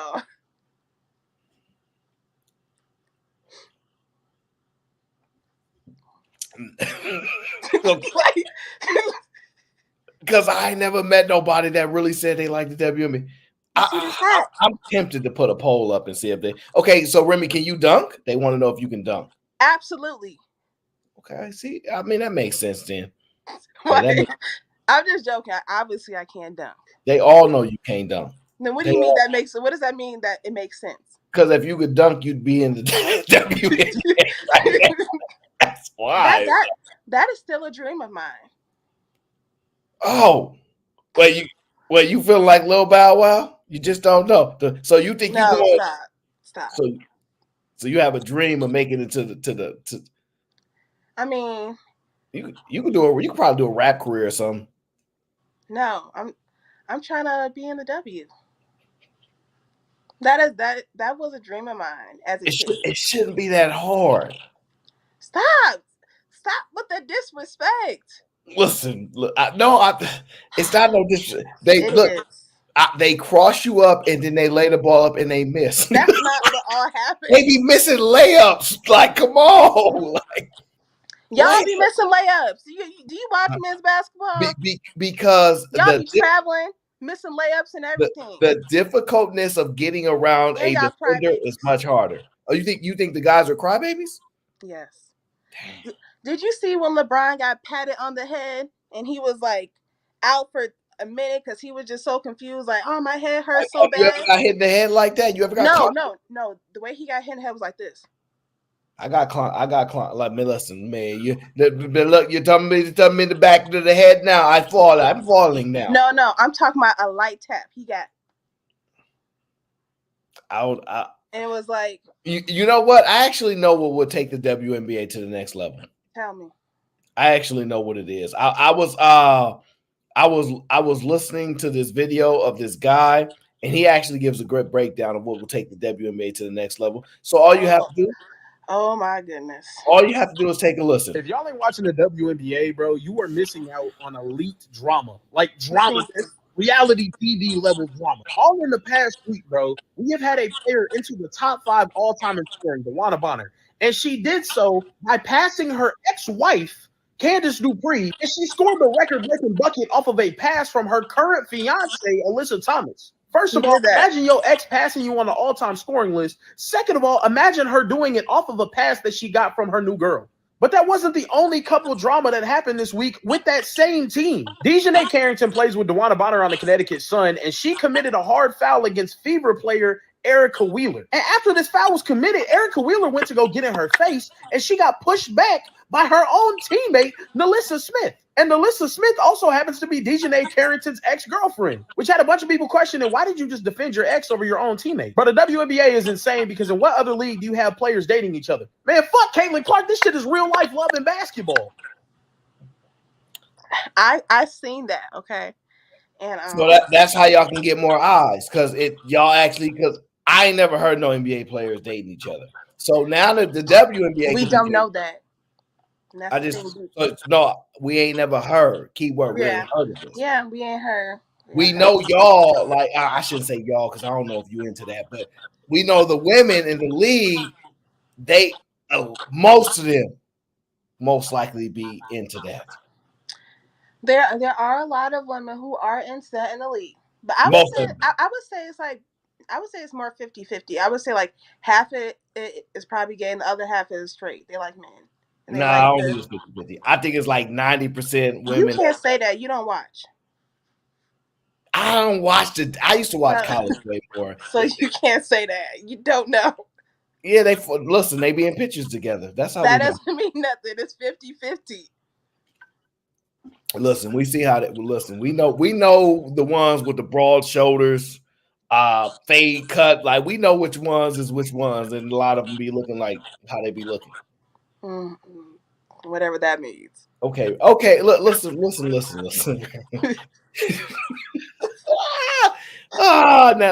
that we know that you are a fan of the WNBA, that is why. That's why you got mad last time. Mm-hmm. That was one of your triggers. That's one of your triggers. I said something about Caitlin, and maybe it was somebody else that triggered you. Yeah, because I'm in support of all the rookies. I want them all to succeed. So I ain't with everybody like succeeding. Somebody got to lose. We got winners and losers in life. Somebody got to lose. Yeah, but I like what they're all bringing to the game. They're all bringing more eyes. Like people want to see Caitlin and Andrea Reese go each other. They want to see Cameron Brink because she's pretty. Like people want to see these girls, and I like that. You think Cameron Brink is pretty? She's beautiful. Why do you keep sipping that water? I drink water all show. That's what I do. No, like you keep doing it in a specific way. Like when I say certain stuff, like, okay, let me drink some water. Is you critiquing how I drink water? I'm just saying. I see what you're doing. You see me drinking water? Yes, that's what I do.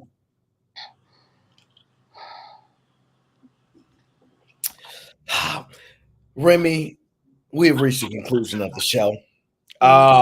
Hopefully next time you come up, you will have that paper written down I told you, I gotta now I of gotta your look back. disagreements that you have, and we will see if you, my friend, make sound arguments yourself. And until the next time, I appreciate y'all for tuning in. Make sure you leave a like, subscribe. Well, y'all already subscribed. We gone. 1, 2, 3, 4.